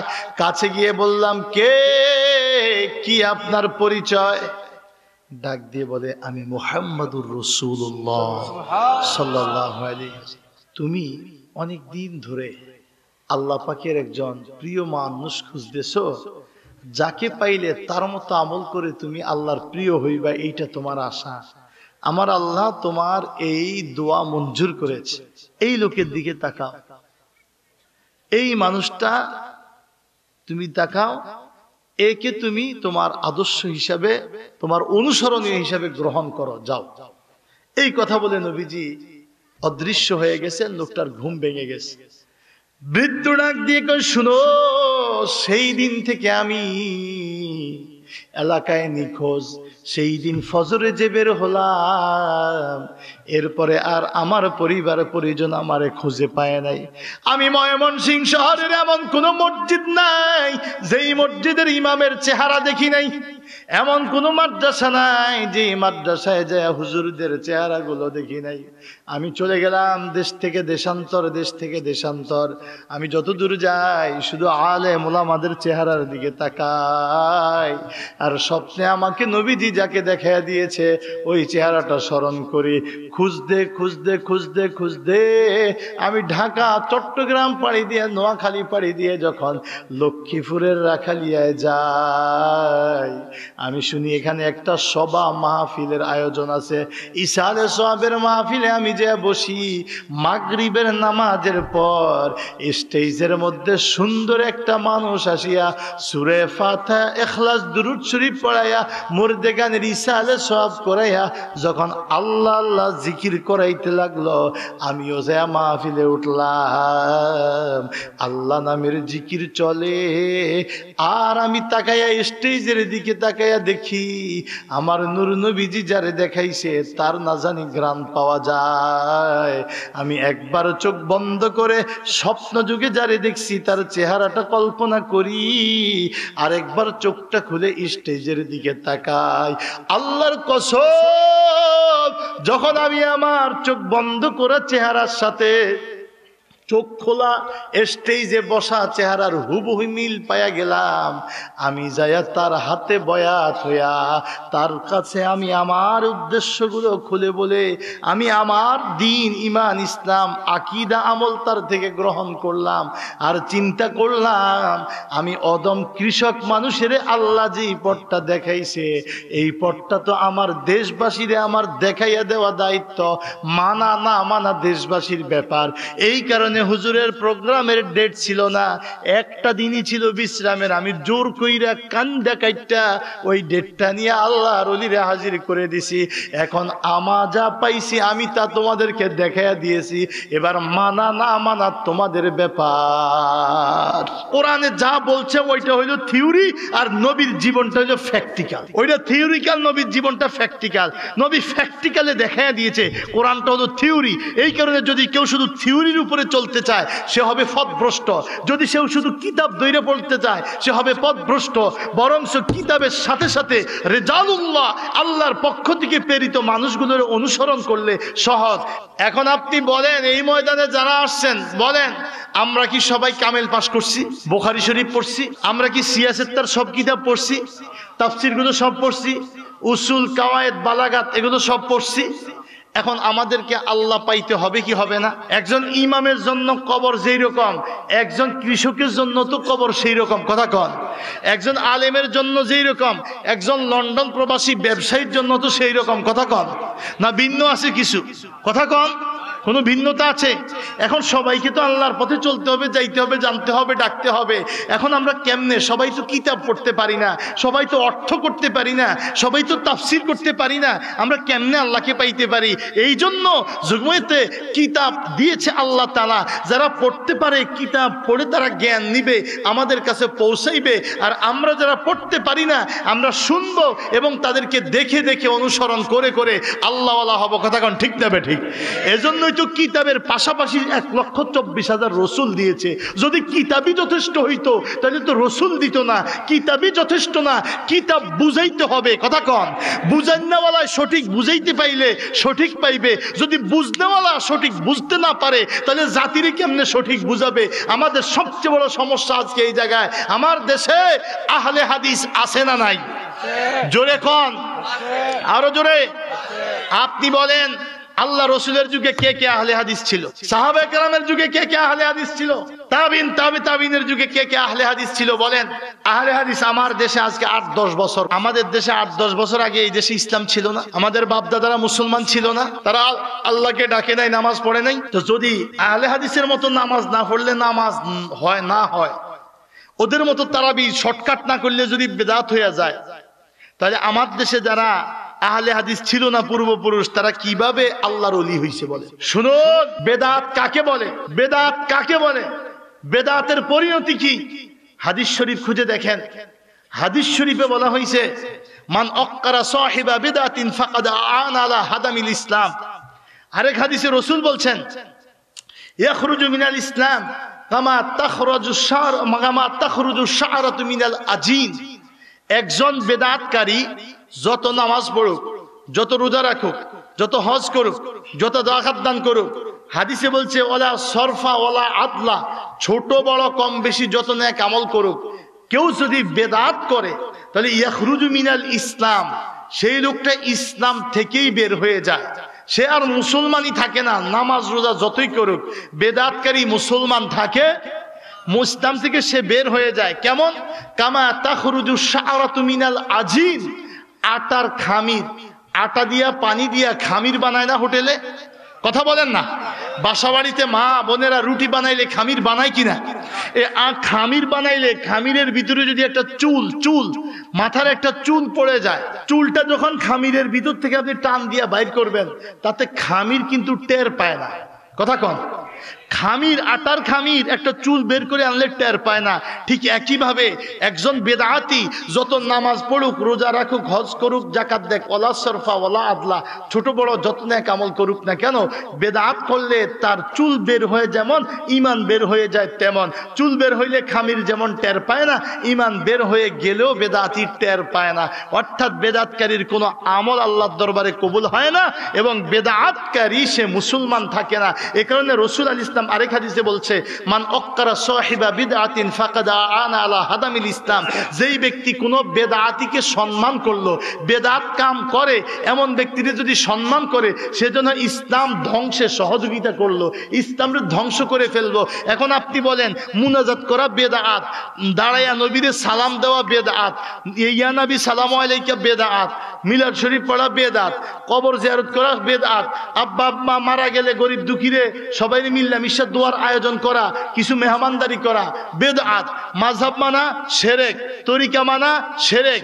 এই যে যা বলেন এগুলো যদি শিরক বেদাত হয়, তাহলে শাহজালাল, শাহপরান, খানজান, শাহ মাকদুম, মাহেশ্বর, শাহ মানত, শাহ গরিবুল্লাহ এরা কেমনে আল্লাহর ওলি হইছে? আমার কথা শুনেন, আমি কথা বললে আপনারা অনেকে কষ্ট পাইতে পারেন। আমি কোনো সরকারি দলও না, বেসরকারি দলও না। সারসিনা শরীফ, ফুরফুরা শরীফ, জৈনপুর, ফুলতুলি, এই হক্কানি আরো অসংখ্য ওলামায়ে কেরাম, অসংখ্য দরবার, সোনাকান্দা, সতরা, ধামতি, আড়াইবাড়ি সহ অসংখ্য দরবার আছে। আমরা বাংলাদেশে গদিভিত্তিক দলীয় রাজনীতি করি না, গদিভিত্তিক দলীয় রাজনীতি করি না। তার মানে আমরা ইসলাম চাই না এটা নয়। আমরা ইসলাম চাই, ইসলাম কায়েম করতে চাই। চার মাযহাবের ইমাম, চার তরিকার ইমাম যেভাবে জমিনে ঈদিন কায়েমের চেষ্টা করছে, সেই কোরআন সুন্নাহ তরিকা অনুসারে আমাদের দিন কায়েমের প্রচেষ্টা থাকবে। কথা কোন ঠিক না বেঠিক? আমরা নিজে ক্ষমতায় বসতে হইবে এটা বলি না। আমাদের কথা হলো এই উপজেলায় একজন উপজেলা চেয়ারম্যান থাকবে, এই ইউনিয়নে একজন ইউনিয়ন চেয়ারম্যান থাকবে। ওইটা আমি হইতে হবে এটা না। একজন মুসলমান যদি হয় সে মুসলমানই হোক, কিন্তু আমি যেই কারণে ক্ষমতা চাই, অর্থাৎ আমি ক্ষমতায় গেলে দুর্নীতি থাকবে না, মানুষ শান্তিতে থাকবে, বিচার সঠিক পাবে, নামাজের প্রতি উৎসাহিত হবে, ধর্মীয় কাজগুলো ভালো হবে, সকল ধর্মের মানুষ নিরাপদ থাকবে। আমার এই ভিতরের প্রেরণাটা যে আছে তার ভিতরে আমি সৃষ্টি করে দিতে চাই, যেন আমি থাকলে যে কাজ হইতো, আমি না থাইকা উনি সেই কাজটা করুক। কথা কোন ঠিক না বেঠিক? তাইলে আর ওনার সাথে আমার ক্ষমতার দ্বন্দ্ব থাকে না। উনি ক্ষমতা চালাক, উনি আল্লাহর পথে চলুক, আল্লাহর পথে চালাক। আর আমার আরো কাজ আছে, কাজের শেষ নাই। আমার মাদ্রাসা আছে, মসজিদ আছে, খানকা আছে, মানুষকে আল্লাহ ওয়ালা বানানোর চেষ্টা আছে, আমার কাজ আরো আছে, সে এই কাজটা করুক। কোনো অসুবিধা আছে? এজন্য আমরা কারোর সাথে ক্ষমতার দ্বন্দ্ব করতে যাই না। ক্ষমতা যে থাকুক থাকুক, কিন্তু আল্লাহর পথে চালাক, অন্যায় থেকে বিরত থাকুক, মানুষকে শান্তিতে রাখুক, এটা হয় আমাদের দাবি। কেউ যদি না মানে তখন তাকে মানাইতে কি লাগবে সেই চেষ্টা আমরা করি। কথা কোন ঠিক না বেঠিক? কথাটা এই কারণে বলছি, আপনি হয়তো কইবেন যে হুজুরে কি কয়, কই এই কারণে আগে আমার দেশে, আমাদের এই বাংলাদেশে আগের মানুষ যত অশিক্ষিত হোক, আল্লাহর ওলিদের সংস্পর্শে একটা বুঝ ছিল কোনটা হক আর কোনটা বেহক। কথা কন না? হকের দলের নাম ছিল আহলে সুন্নাত। কথা কন? যে যেই পীরের মুরিদ হোক, যে যেই মাযহাবের অনুসারী হোক, আমরা সবাই কিন্তু আহলে সুন্নাত। কথা কন না? আহলে সুন্নাত ওয়াল জামাত, আহলে সুন্নাত ওয়াল জামাত, সুন্নতের অধিবাসী। আর এর বাহিরে ছিল শিয়া, রাফিজি, খারিজি, কাদরিয়া, জাবরিয়া, মুরজিয়া, মুতাজিলা। আমাদের দেশে ছিল এই, আমাদের দেশে মানুষ বুঝতো ওহাবি। কথা কন না, কথা কন না কা, কি বুঝতো জোরে কন? ওহাবি বুঝতো। একটা হলো আহলে সুন্নাত ওয়াল জামাত, আরেকটা হলো ওহাবি। আহলে সুন্নাত ওয়াল জামাতের কাজ ছিল রসুলের সুন্নতি নমুনায় আমল করা, মানুষকে এই পথে দাওয়াত দেওয়া, রসুলের প্রেম এটা দিলের মধ্যে রাখা, রসুল পাক সাল্লাল্লাহু আলাইহি ওয়াসাল্লামের মিলাদুন নবীতে শরীক হওয়া, মিলাদুন নবীর আয়োজন করা, আল্লাহ রসুলের শান সিফত মান জাতির কাছে তুলে ধরা, মানুষকে রসুলের আনুগত্যের প্রতি উৎসাহিত করা, সুন্নত তরিকায় আমল করা, নফল ইবাদত বেশি বেশি উৎসাহিত করে আল্লাহওয়ালা বানানো। কথা কন। আর ওহাবিদের কাজ ছিল যে শুধু বেদাত খোঁজা, বেদাত খোঁজা, মুনাজাত দেওয়া বেদাত, মিলাদ পড়া বেদাত, এরকম তারা বেদাত খুঁজতো। এখন দেখেন বর্তমানে বাংলাদেশে আপনি যদি পরিচয় দেন যে আমি আহলে সুন্নাত ওয়াল জামাত, তাহলে ভেটকি মাইরা 24টা দাঁত দেখায়া কইবে যে এরা আহলে সুন্নাত ওয়াল জামাত। নামে আহলে সুন্নাত ওয়াল জামাত হইলেই কি হয়? ধর্মীয় কিসের আহলে সুন্নাত? আমাদেরকে বলা হয় বেদাতি। যারা মিলাদ পড়বে, যারা মুনাজাত করবে, যারা রাসূল পাক সাল্লাল্লাহু আলাইহি ওয়াসাল্লামের শান সিফত কইবে, এরা হইব সব বেদাতি। আর তাদের নাম ওহাবি, এটা বাদ। এখন হয়ে গেছে তারা আলেমে হক্কানি। তারা কি জোরে কয় না খা? তারা হইল কি আলেমে হক্কানি। আলেমে হক্কানির বৈশিষ্ট্য কি? আলেমে হক্কানির বৈশিষ্ট্য হলো সরকারের বিরুদ্ধে কথা কইতে পারে। বর্তমান বাংলাদেশে যেই কয়জন আলেমে হক্কানির নাম শুনবেন, এদের 1 নাম্বার বৈশিষ্ট্য হলো সরকারের বিরুদ্ধে কথা কইতে পারবে। 2 নাম্বার হইল প্রকাশ্য না পারলে খোঁসাইয়া খাসাইয়া কোরআনের তাফসির মাহফিলের নাম দিয়া আয়াত একটা পড়বে, আর এরপরে তার নিজের মন থেকে যেমনে পারে এন দি খোঁসা দিবে, এন দি খোঁসা দিবে। খোঁসা দিতে পারলে এ হইল আলেমে হক্কানি। তার আমল কি, আকীদা কি, আদর্শ কি, কিচ্ছুর দরকার নাই। এটি সব কবরে চলে গেছে। এটিতে কাপড় দিয়া ঢাকিয়া থুইয়া এখন লম্বা লম্বা কথা কইব, জোরে জোরে বক্তৃতা দিব, মাঠ গরম করে ফেলাইব, ইউটিউবে ভাইরাল হয়ে যাইব। এ হইল আলেমে হক্কানি। আর যত ফিসাবরা আছে, এই ফিসাবরা হয়ে গেছে পেট পূজারি। ফিসাবরা খালি ফ্যাটের পূজা করে, হেতারা খালি খায়ার হাদিয়া লইয়া যায়, আর ওনার হইছে জেল খাড়ে। এটা হইল আলেমে হক্কানি। আলেমে হক্কানির বৈশিষ্ট্য হইল জেল খাড়া। যারা জেল খাড়ে এরা হইল আলেমে হক্কানি। জেলের ভয় মুমিনের কাছে থাকবে না, এটাই স্বাভাবিক। আমরা হানাফি মাযহাবের অনুসারী। আমাদের ইমাম আজম আবু হানিফা রাহমাতুল্লাহ আলাইহি জেল খাটছে। কথা কন, আরে জোরে কয় না। মুজাদ্দিদে আল-ফেসানি তিনি জেল খাটছেন। আমার নবী 22 মাস জেল খাটছেন। আমরা জেলের 1 সেকেন্ড না 1 মুহূর্তও ভয় পাই না। মৃত্যু যদি জেলে হয় তাতে আমাদের কিছু আসা যাওয়ার নাই, কিচ্ছু আমরা ভয় পাই না। কিন্তু তাই বলে ইচ্ছা কইরে আপনারা তো জেল কাটতে কয় নাই। কথা কন না। আপনি সিএনজিওয়ালা সিএনজি ভাঙবেন, রিক্সাওয়ালা রিক্সা ভাঙবেন, অযথা আগুন লাগাই দিবেন, আর এরপরে আপনি কেমন যে জেল খাটছি আমি আলেমে হক্কানি। আলেমে হক্কানিদের 1 নম্বর বৈশিষ্ট্য, তারা এই বাপ দাদার এই যে অনুসরণ এটা তারা করে না। যে তারা দোয়া করে, মিলাদ পড়ে, মুনাজাত দেয়, কথা বুঝেন না? এটাগো কাজ হইল কি? বাপ দাদার অনুসরণ করা। এটারা খালি বাপ দাদার অনুসরণ করে। আর এটাগো যারা হক্কানি, এদের বাপ দাদার অনুসরণ করা লাগে না। বাবায় নামাজ পড়ছে, নাভির নিচে হাত বাইন্দা, হেতে বুকের উপরে হাত বাইন্দা নামাজ পড়ে। আসেনি আসেনি আসেনি? বাপে নামাজ পড়ছে 2 ভাইয়ের মধ্যে 4 আঙ্গুল, হেতে এখন 3 হাত ফাঁক রাখে। বাপে নামাজ পড়ছে, আল্লাহু আকবার কইয়া নিয়ত বানছে, সালাম ফিরানোর আগে আর হাত উঠায় নাই। ওমা হেতান রুকুতেও হাত উঠায়, সেজদাও হাত উঠায়।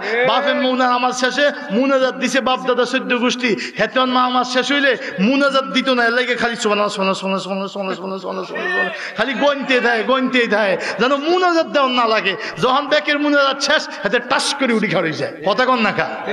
আমি ভুল কইছি কেন? খুব সংক্ষেপ। ইমামে আজম আবু হানিফা রাহমাতুল্লাহ আলাইহি আমার নবীর 24 জন সাহাবীকে দেখছে। আল্লাহর নবী সাল্লাল্লাহু আলাইহি ওয়াসাল্লামকে দেখেছে সাহাবায়ে কেরাম। কে দেখছে?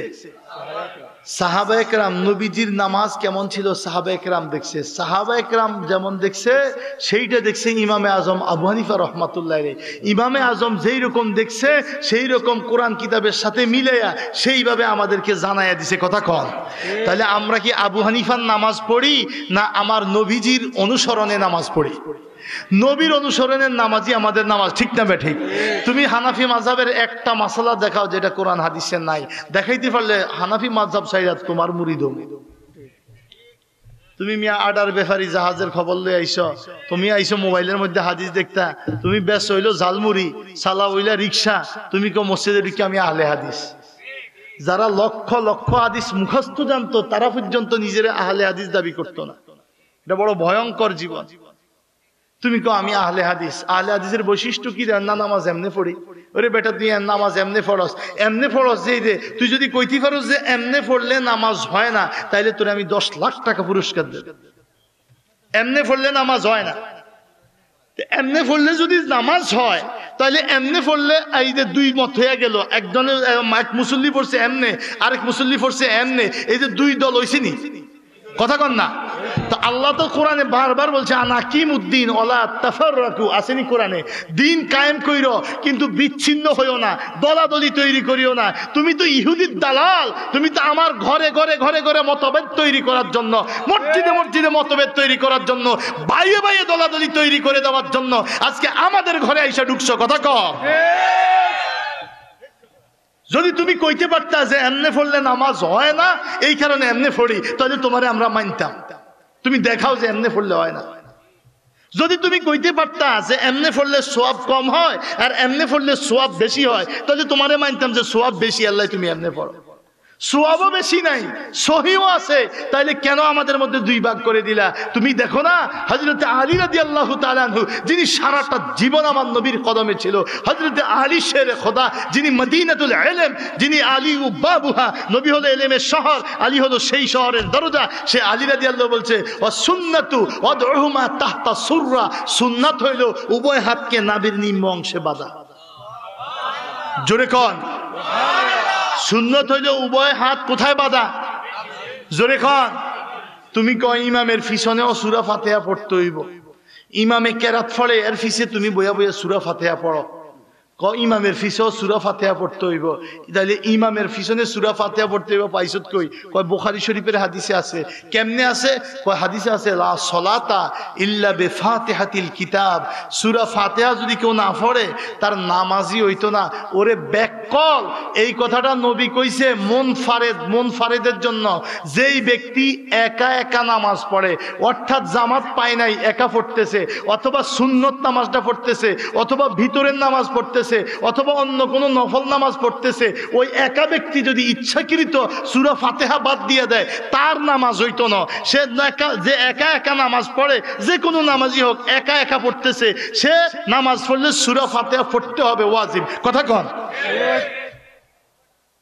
তুই বেটা আডার ব্যাপারী জাহাজের খবর লয়ে যা, তুই যদি কস যে একা একা সূরা ইমামের পিছনেও সূরা ফাতিহা পড়তে হবে, তাহলে কোরআনে যে আল্লাহ বলছে ওয়া ইযা কুরিয়াল কুরআন ফাসতামিউ লাহু ওয়া আনসিতু লাআল্লাকুম তুরহামুন, আসেনি? ওয়া ইযা কুরিয়াল কুরআন, আয়াতের অর্থ কি? যখন কোরআন তেলাওয়াত করা হয়, অর্থাৎ ইমাম যখন কোরআন তেলাওয়াত করে, কোরআনটা যখন তেলাওয়াত করা হয়, ফাসতামিউ, তোমরা ব্যাক মুসল্লিরা শুনবা, ওয়া আনসিতু, এবং চুপ থাকবা, তাইলে লাআল্লাকুম তুরহামুন, আল্লাহর রহমত হবে, নামাজ কবুল হবে। তাহলে ইমামে কেরাত পড়লে মুসল্লিরা শুনবো না বলবো? আরে কথা কয় না। আর চুপ থাকবো। তাহলে আমি যদি কই ইমামের পিছনে সূরা ফাতিহা পড়তে হইব, কোরআনের আয়াতটার লগে মিলছে নি, তো তুই কি কোরআন বাদ দিয়া নি তুই মুসলমান? হ্যাঁ, তুই তো কোরআন বাদ দিয়া আহলে হাদিস, কথা কন না। হ্যাঁ, আহলে হাদিস মানে কোরআন মানে না নাকি? আহলে হাদিস মানে কোরআন অনুসরণ করে না। যেই আহলে হাদিসে কোরআন মানে না, এরম না আহলে হাদিস আমাদের দরকার নাই, কথা কন। কে আহলে হাদিস আমাদের লাগবে? যে আহলে হাদিস কোরআন মানতে পারে না, ওই ধরনের আহলে হাদিস আমাকে লাগবে না। ইমামে আজম 40 বছর একটানা এশার ওযু দিয়া ফজরের নামাজ পড়ছে, সারাটা রাত মাসালা পড়ছে। ইমাম আবু ইউসুফ রহমতুল্লাহ আলাইহি, বিশ্ববিখ্যাত ইমাম, তিনি দাওয়াত দিয়ে নিছে ইমামে আজম আবু হানিফা রহমতুল্লাহ আলাইহিকে। ইমাম আবু ইউসুফের এক মেয়ে ছিল, খুব ফরহেজগার। সে চিন্তা করছে আমার আব্বার ওস্তাদ আইব আজগা, আমার আব্বার ওস্তাদ এবং বিশ্ববিখ্যাত ওস্তাদ। আব্বা বলছে তিনি বিশ্ববিখ্যাত ওলি এবং আলেম, তাহলে এত বড় ওস্তাদের একটু খেদমত কেমনে করা যায়? এই জন্য ইমাম আবু ইউসুফ রহমতুল্লাহ আলাইহির মেয়ে শেষ রাতে উঠা পানি গরম দিয়া, ঠান্ডা পানি গরম দিয়া রাখছে যে হুজুর তো অবশ্যই তাহাজ্জুদ পড়বে, যেহেতু বিখ্যাত আল্লাহওয়ালা মানুষ, ওই সময় ঠান্ডা পানির জায়গায় আমি গরম পানিটা পৌঁছাই দিব। কিন্তু উনি তো, মেয়ে তো গরম পানি কইরা বইয়া রইছে, হুজুর তো ঘুমেতে উঠে না। ফজরের সময় যখন হইল, হুজুর আস্তে করে বিছনাতে উঠতে যায় সোজা নামাজে দাঁড়াই গেছে। এখন এই ঘটনা কিরে, তাহাজ্জুদের সময় পানি তো চাই নাই, ফজরের সময়ও পানি চাই নাই, অজুর পানি। এখন দিনের বেলায় ইমাম আবু ইউসুফ রাহমাতুল্লাহর মেয়ে কয়, আব্বা আপনার কিরম উস্তাদ এলো বুঝলাম না, আপনি কইছেন বিশ্ববিখ্যাত আলেম, বিশ্ববিখ্যাত বুজুর্গ।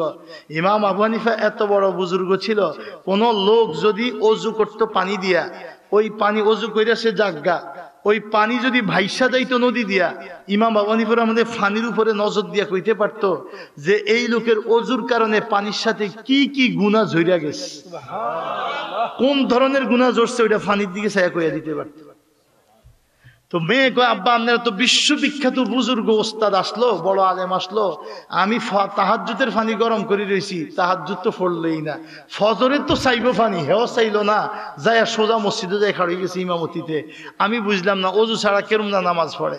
তো ইমাম আবু ইউসুফ রহমাতুল্লাহ আলাইহি যাই কইছে যে হুজুর, আমার বাসায় তো একটা ছিলেন, বেড়াইছেন, আমার দাওয়াত কবুল করলেন, আমার মেয়ে তো আমারে ধরছে, আমি তাহাজ্জুদও পড়লেন না, ফজরেও ওযু করলেন না, এরপরে যে আবার নামাজ ইমামতি করছেন।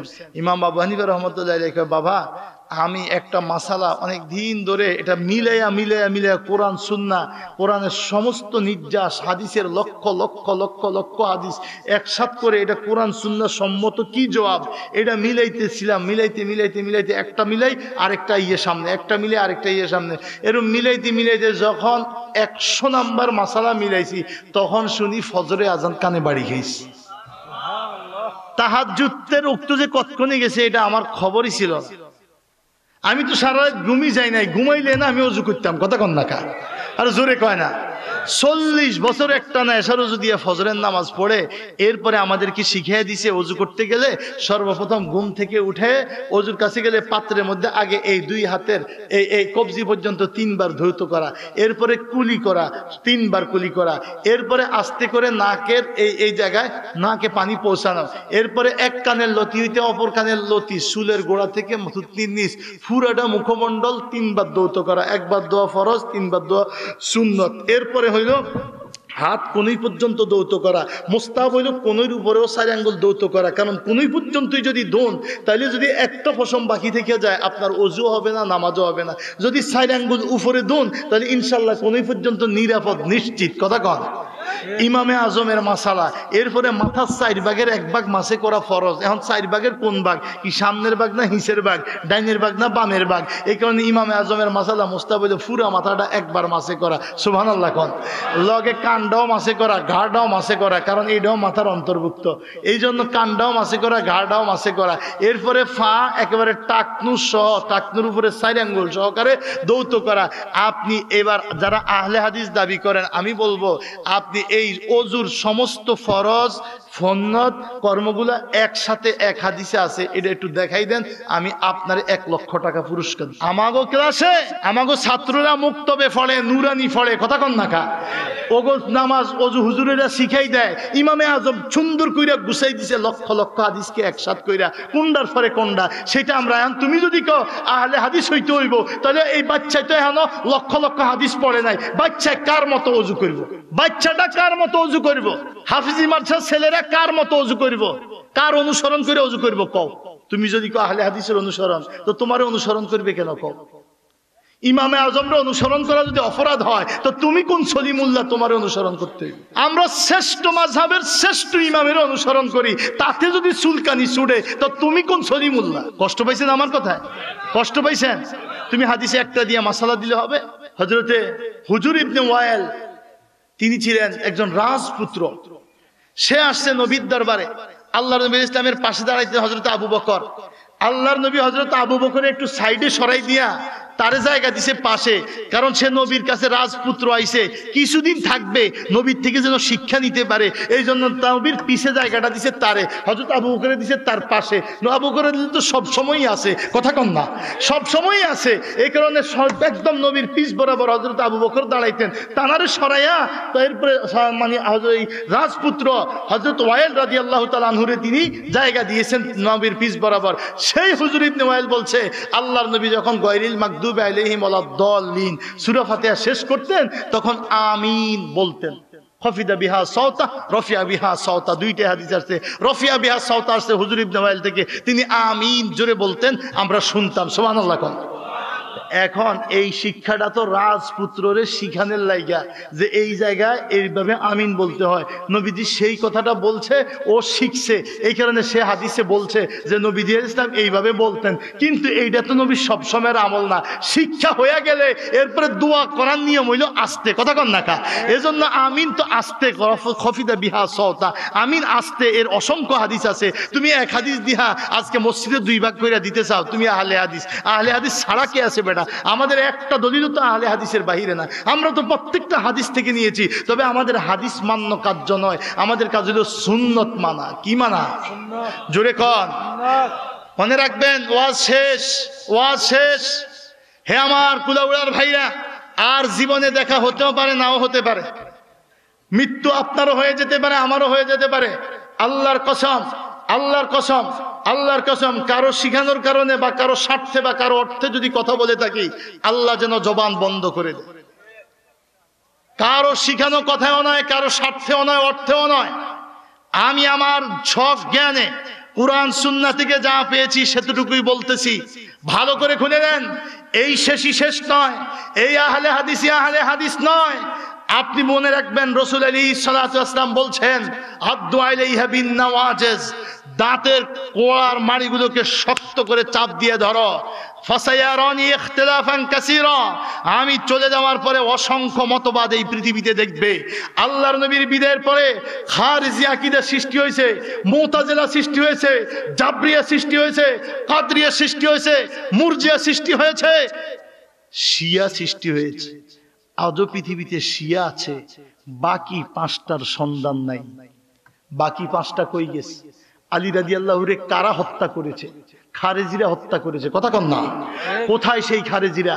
ওদের নাম ঠিকানা আকীদা যখন প্রকাশ করে দিয়েছে পূর্ববর্তী উলামারা, ওরা গা ঢাকা দিয়েছে, পৃথিবীর থেকে হারাই গেছে। তার মানে বাতিল আকীদা হারাই গেছে তাই নয়। নবী বলছে কিয়ামতের আগে বনি ইসরাইল হইছে 72 দল, আমি বিশ্ব নবীর উম্মত হবে 73 দল। ইন্না বনি ইসরাইলা তাফাররাকাত সানতাইন ওয়া সাবঈনা মিল্লা ওয়া সাতাফতারিকু উম্মতি আলা সালাসিন ওয়া সাবঈনা মিল্লা, আমার উম্মত চিরে 73 দল হবে। কুল্লুহুম ফিন্নার, সবগুলোই পথভ্রষ্ট জাহান্নামের দিকে যাবে। ইল্লা মিল্লাতু ওয়াহিদা, একটা মাত্র দল সঠিক পথে থাকবে। ও নবী, সেই দল কারা?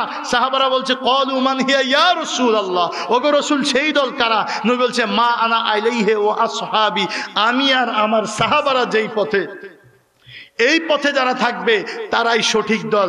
এখন আমার নবী যেই পথে ছিল সেই পথের নাম হাদিস নয়, সেই পথের নাম সুন্নত। জোরে কন। নবীর পথের নাম কি হাদিস? ভাই সময় কম, রাখো। নবীর পথের নাম কি হাদিস না সুন্নত? আরো জোরে কন। হাদিস বলা হয় কাকে? 1 মিনিটে বলে দেই। আল্লাহর নবীর জীবনের শুরু থেকে, একটা জন্ম থেকে, জন্মের আগ থেকে ধইরা নবী পাকের শেষ, সাহাবা, তাবিঈন, তাবে তাবিঈন, এই 3 স্তরে যত কথা কাজ কর্ম সবই হাদিস। খালি অমুক সাহাবা এটা করছে, এটাও হাদিস। নবীজি অমুক জায়গায় এভাবে ছিল, এটাও হাদিস। আল্লাহর নবী ইসলাম এইভাবে গালের নিচে হাত দিয়া কাইট হয়ে শুইছেন, এটাও একটা হাদিস। নবীজি যা করছে কথা কর্ম মনুসমর্থন, এবং সাহাবা এবং তাবিঈন তাদেরও সব, এগুলো সব হাদিস। কিন্তু হাদিসকে নবীজি মানতে বলে নাই। সকল হাদিস থেকে দেখে শুনে গবেষণা করে নবীজি যেই বিষয়ে যে চূড়ান্ত সিদ্ধান্তটা দিয়েছে, চূড়ান্ত সিদ্ধান্তের নাম হলো সুন্নত। এ কারণে নবী বলছে আলাইকুম বিসুন্নতি ওয়া সুন্নাতিল খুলাফাইর রাশিদিন আল মাহদিয়িন, আমার সুন্নত আর আমার খোলাফায়ে রাশিদার সুন্নত তোমাদের উপরে ফরজ। নবী বিদায় হজের ভাষণে বলে গেছে লান তাদিল্লু মা তারাকতুম বিহিমা কিতাবাল্লাহি ওয়া সুন্নাত রাসূলি, 2টা জিনিস আমি তোমাদের জন্য রেখে যাচ্ছি, যদি আঁকড়ে ধরতে পারো লান তাদিল্লু, কখনোই কেউ তোমাদেরকে পথভ্রষ্ট করতে পারবে না। একটা হলো কিতাবুল্লাহ, আল্লাহর কিতাব কোরআন, আর একটা হলো সুন্নাত রাসূলি, আমি রাসূলের সুন্নত। তাহলে আল্লাহ রাসূল সুন্নত মানতে বলছে, সুন্নত আঁকড়ে ধরতে বলছে, হাদিস মানতে বলে। কথা কন, জোরে কন। এই কারণে আমরা আহলে হাদিস হব না আহলে সুন্নত হব? সবাই বলেন। এখানেও আমার নামের আগে লেখা আছে মুহাদ্দিস সারসিনা দারুস সুন্নাত কামিল মাদ্রাসা। আমি আলহামদুলিল্লাহ বুখারী শরীফ পড়াইছি, মুসলিম শরীফ পড়াইছি, তিরমিজি শরীফ পড়াইছি, আবু দাউদ শরীফ পড়াইছি, নাসাই শরীফ পড়াইছি, ইবনে মাজাহ পড়াইছি, মুওয়াত্তা মুহাম্মদ পড়াইছি, মুওয়াত্তা মালিক পড়াইছি। আমি ইনশাআল্লাহ হাদিস পড়ি না, হাদিস ইনশাআল্লাহ বুখারী শরীফ খতমও দেওয়াইছি। সেই দিল, সেই আত্মা, সেই আত্মার থেকে বলতেছি, আমরা হাদিস পড়ে জগতের মানুষ আমাদেরকে মুহাদ্দিস বলে, কিন্তু আমরা আহলে হাদিস না। হাদিস পড়ে হাদিস থেকে সুন্নতটা বের করে ওই সুন্নত অনুসারে আমরা জিন্দেগি গড়ি, সুন্নতের কথা মানুষকে বলি। এজন্য আমাদের পথ হবে সঠিক পথ, আহলে সুন্নাত ওয়াল জামাত। আপনারা কি আহলে সুন্নাত ওয়াল জামাতের পথে থাকতে রাজি আছেন? যদি আপনাদেরকে লোভ দেখায়, প্রলোভন দেখায়, সৌদি আরবের কথা বলে, কাবা শরীফের কথা বলে, আমি একটা কথা বলে যাই, এতে আপনারা দুর্বল হবেন না। কারণ সৌদি আরব চলে মামুর জোরে। আপনাকে খালি জিজ্ঞাসা করবেন, ও মিয়া সাহেব, সৌদি আরব যেটা চলে এটা কি নবীর আমল থেকে এভাবে চলতে আছে, নাকি নতুন এই ওয়াহাবি সরকার যে 80 বছর, এই 80 বছর এটা চালু হয়েছে? আপনি সেটা বলেন। আল্লাহর নবীর আমল থেকে যেটা চলে সেটা আমরা মানছি, মানতেছি, মানবো। যেমন আল্লাহর নবীর আমল থেকে, সাহাবে কেরামের আমল থেকে তারাবির নামাজ 20 টাকাত, মক্কা মদিনা 2 হেরেমে এখনো 20 টাকাত। কথা কন। আর বাকি যারা আছে আহলে হাদিস, ওরা কয় রাকাত? জোরে খান। তো ওদেরকে যদি জিজ্ঞাসা যে সৌদি আরবে, কয় দেখেন এটা আগের থেকে চালু, তো এটা বন্ধ করতে গেলে হঠাৎ একটা বিদ্রোহ হওয়ার আশঙ্কা আছে, এই ভয়। ওরে টাউট, যদি আগের থেকে চালু হয়, আমার নবী সাহাবার আমল থেকে চালু হয়, তো ওটাই তো হক। কথা কন দেখা। আরে তুই তো বেজাল। আমাগো দেশে যেরকম যুগ যুগ ধরে মিলাদ চলতো, তোরা ইয়া ভেজাল শুরু করছ, ওরা তো এরকম ভেজাল। কথা কন না। ওরা হইলো 80 বছর, আমার নবী হইলো 1500 বছর আগের। তাহলে আমার নবীর থেকে যেটা, এটা মানবো, আর নতুন ওয়াহাবি সরকারের যেটা, ওইটা আমরা মানবো। সৌদি আরবের কথা কইলেই দুর্বল হওয়া যাবে? নবী কয় নাই যে সৌদি আরবে যা চলে তোমরা তা মান্য? তাহলে তো এজিদের শাসনও মানা লাগবে। আমরা তো এজিদের বিশ্বাসী না, আমরা ইমাম হুসাইনের উত্তরসূরি। জোরে কোন।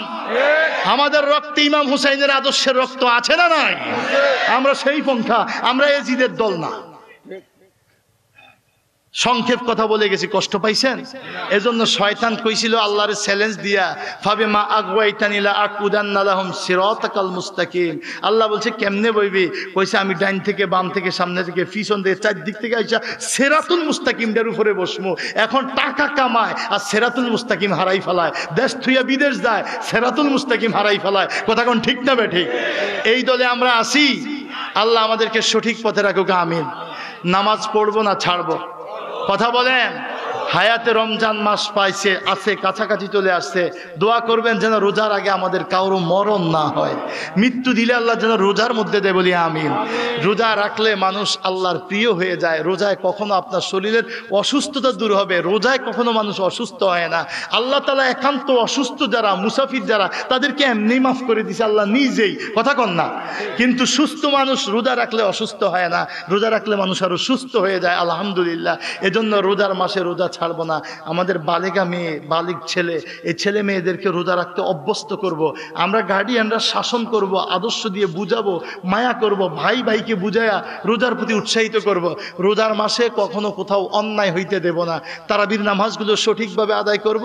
নিজের জীবনের শেষ রোজা মনে করে প্রত্যেকটা রোজায় তাহাজ্জুদের নামাজ পড়ে আল্লাহর কাছে কান্নাকাটি করব। দিন দিন আমল বাড়ায়া নেব। বেশি পরিমাণ জিকির ও দুরূদ ছাড়া ওলি আল্লাহদের স্লোগান দিয়ে লাভ হবে না ভাই। স্লোগান হবে আমলে প্রমাণ। মুখে স্লোগান, আমলে প্রমাণ।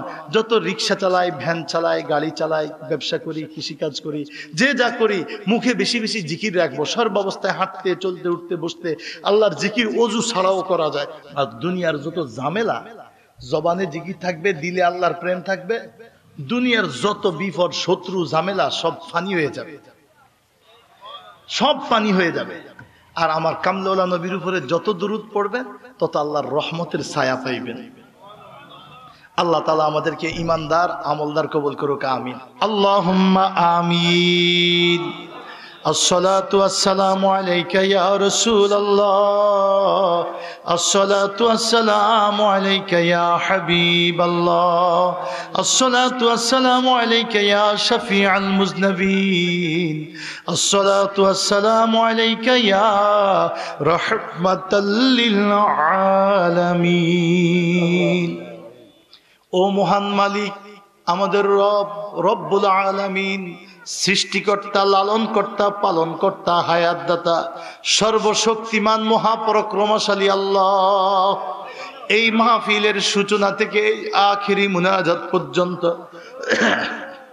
দোয়া দুরুদ তাসবিহ তাহলিল ইসালে সওয়াব ওয়াজ নসিহত মিলাদ কিয়াম দোয়া মুনাজাত যা কিছু ছোট বড় নেক আমল করলাম ভুল ত্রুটি অন্যায় বেয়াদবি মাফ করে আপনার শাহী দরবারে কবুল করে নিয়ে খুশি হয়ে কোনো সওয়াব দিয়ে থাকলে সওয়াবের হাদিয়া আমাদের জীবনের চেয়েও প্রিয় নবী যেদিন আপন বলতে কেউ হাসরের ময়দানে পরিচয় দিবে না আপন বিবি সন্তান পিতামাতা ভাই বেরাদার বন্ধু বান্ধব সবাই পালায়ন করবে আল্লাহ সেই দিন যেই নবীর দরবারে কাঙ্গালের মতো সুপারিশের আশায় দাঁড়িয়ে থাকবো আমাদের জীবনের চেয়েও সেই প্রিয় নবীর রওজা পাকে জিন্দেগীর সওয়াবের হাদিয়া বকশিশ করে দিলাম ইয়া আজিজ ইয়া গফফার ইয়া করিম ইয়া সত্তার ও আল্লাহ যত নবীগণ রসুলগণ হাওয়ারিগণ সাহাবায়ে কেরাম শুহাদায়ে কেরাম আউলিয়ায়ে কেরাম এক যারা ঈমান নিয়েও যেই মুমিন মুমিনাতেরা কবরে চলে গেছে আমাদের সওয়াবের হাদিয়া সবাইরে বকশিশ করে দিলাম খাস করে মুনিব এই মাহফিল শাহ সর্দার মোহাম্মদ রহমাতুল্লাহি আলাইহি রিসালে সওয়াব আল্লাহ মাঠের পাশে গোরস্থানে আপনার ওলি ঘুমায় আছে আমাদের আজকের মাহফিলের সওয়াবের হাদিয়া তানার রূহ পাকে বকশিশ করে দিলাম মসজিদের পাশের গোরস্থান আল্লাহ এই গ্রাম চতুর্পাশের গ্রামগুলোর গোরস্থানগুলোতে যত মুমিন মুমিনাত শুয়ে আছে আল্লাহ সকল সওয়াবের হাদিয়া তামামের বকশিশ করে দিলাম আমরা গোলাম যারা হাত তুলেছি জানি না কার আদরের মা কবরে আল্লাহ কলিজার টুকরা আব্বাকে কে আপন হাতে কবরে শোয়া দিয়ে আসছে ও মনিব মা বাবার চাইতে আপন কেউ হয় না মায়ের মুখের হাসি দুনিয়ার সব চাইতে বেশি দামি যার মা চলে গেছে সেই জানে মা কত বড় আপন কত ব্যথা ওমনি এই মা 10 মাস 10 দিন পেটের বোঝা বহন করছে একটা পাথরের ব্যথা মানুষ সইতে পারে না জমি বিক্রি কইরা ঋণ করিয়াও মানুষ অপারেশন করে চিকিৎসা করে আর আমার জনম দুঃখিনী মা মায়ের নাভির সাথে মুখ লাগাইয়া টেনে টেনে মায়ের চুইসা ফেলছি রক্ত ভিটামিন শূন্য করে দিছি কত গভীর রাত্রে পায়ের লাথিতে মায়ের কলিজায় এত ব্যথা মা ঘুমাইতে পারতো না এত আদরের মায় আমার কবরে কত হাজার বছর আল্লাহ যদি দাউ দাউ আগুনে জ্বলে রে আল্লাহ সন্তানেরা দেখলে কখনো সইতে পারতাম না আল্লাহ আপনি আপনার দরবারে ফরিয়াদ যাদের আমাদের মা কবরে আব্বা কবরে আমাদের দাদা দাদি নানা নানি শ্বশুর শাশুড়ি উস্তাদ মোহাব্বত বংশের রক্তের আত্মীয় স্বজন যারা কবরে কষ্ট পাচ্ছে বিপদে আছে আগুনে জ্বলতেছে জাহান্নামে আছে আল্লাহ তামামের আপনি মাফ করে দিয়েন আল্লাহ তামামেরে মাফ করে দিয়েন আল্লাহ তামামেরে মাফ করে দিয়েন আল্লাহ তাদেরকে নাজাত দিয়ে দিয়েন আল্লাহ আমরা হাত তুলেছি আমাদেরকে ফিরাইয়া দিয়েন না আল্লাহ আব্বা আম্মারে মাফ না করে আমাদেরকে মৃত্যু দিয়ে দিয়েন না আল্লাহ আল্লাহ আমাদের আব্বা আম্মার যত যদি আমরা দোয়া করে মাফ করাইতে না পারি আমাদের আব্বা আম্মা কে দোয়া করবে কি উপায় হবে আল্লাহ আল্লাহ আব্বা আম্মারে মাফ না করে আমাদেরকে বিদায় দিও না আল্লাহ আল্লাহ আজকের দোয়া কবুল করে নিও আব্বা আম্মারে মাফ করে দিও দাদা দাদিরে মাফ করে দিও নানা নানিরে মাফ করে দিও শ্বশুর শাশুড়ি মাফ করে দিও উস্তাদদেরকে মাফ করে দিও আত্মীয়দেরকে মাফ করে দিও আল্লাহ আজকে সওয়াবের হাদিয়া সবাইরে বেশি পৌঁছে দিও আল্লাহ সবাইরে পৌঁছে দিও দিও আল্লাহ। আল্লাহ আমরা যারা হাত তুলেছি আমাদেরকে জাহান্নামী বানায়া দিও না আল্লাহ। আল্লাহ দুনিয়ায় তুমি ইজ্জত দিয়েছো, আখেরাতে বেজ্জতি করে দিও না আল্লাহ। আল্লাহ আমরা বিনা চাইতে না চাইতে আমাদেরকে মুসলমান বানাইছো, মুসলমান মা বাবার গর্ভে জন্ম দিয়ে ঈমান দিছো, শ্রেষ্ঠ নবীর উম্মত বানাইছো, শ্রেষ্ঠ মাযহাবের অনুসারী বানাইছো, শ্রেষ্ঠ তরিকের অনুসারী বানাইছো। আল্লাহ আমাদেরকে পথভ্রষ্ট করিও না আল্লাহ।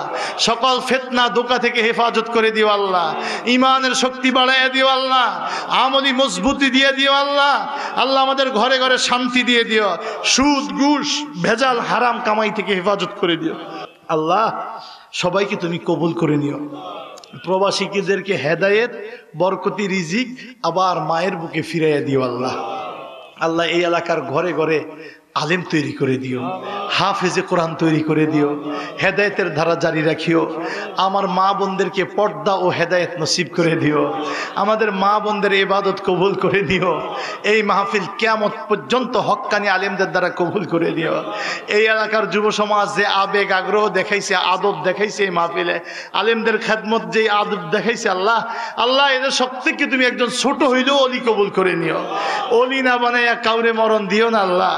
আল্লাহ আমরা যারা হাত তুলেছি আমাদেরকে সোনার মদিনা কবুল করে নিও আল্লাহ। তোমার ঘরের হাজি কবুল করে নিও। শরীয়ত মারেফতে কামেল করে দিও। মৃত্যুর আগে আল্লাহ তোমার দরবারে ফরিয়াদ একটাবার হইল নবীর দেখা স্বপ্নে হইল নসিব করে দিও। মৃত্যু যেদিন আসবে আল্লাহ সবার হক আদায় করে নিষ্পাপ বানায়া দিয়া আল্লাহ আমাদেরকে জান্নাত দেখাইতে দেখাইতে আর আত্মার দুই চোখে প্রিয় নবীকে দেখাইতে দেখাইতে শেষ নিঃশ্বাসকালে মায়ার আওয়াজে মধুমাখা কণ্ঠে আপনার কুদরতে জারি করে দিয়ে আল্লাহ ইলাহা ইল্লাল্লাহু মুহাম্মাদুর সাল্লাল্লাহু আলাইহি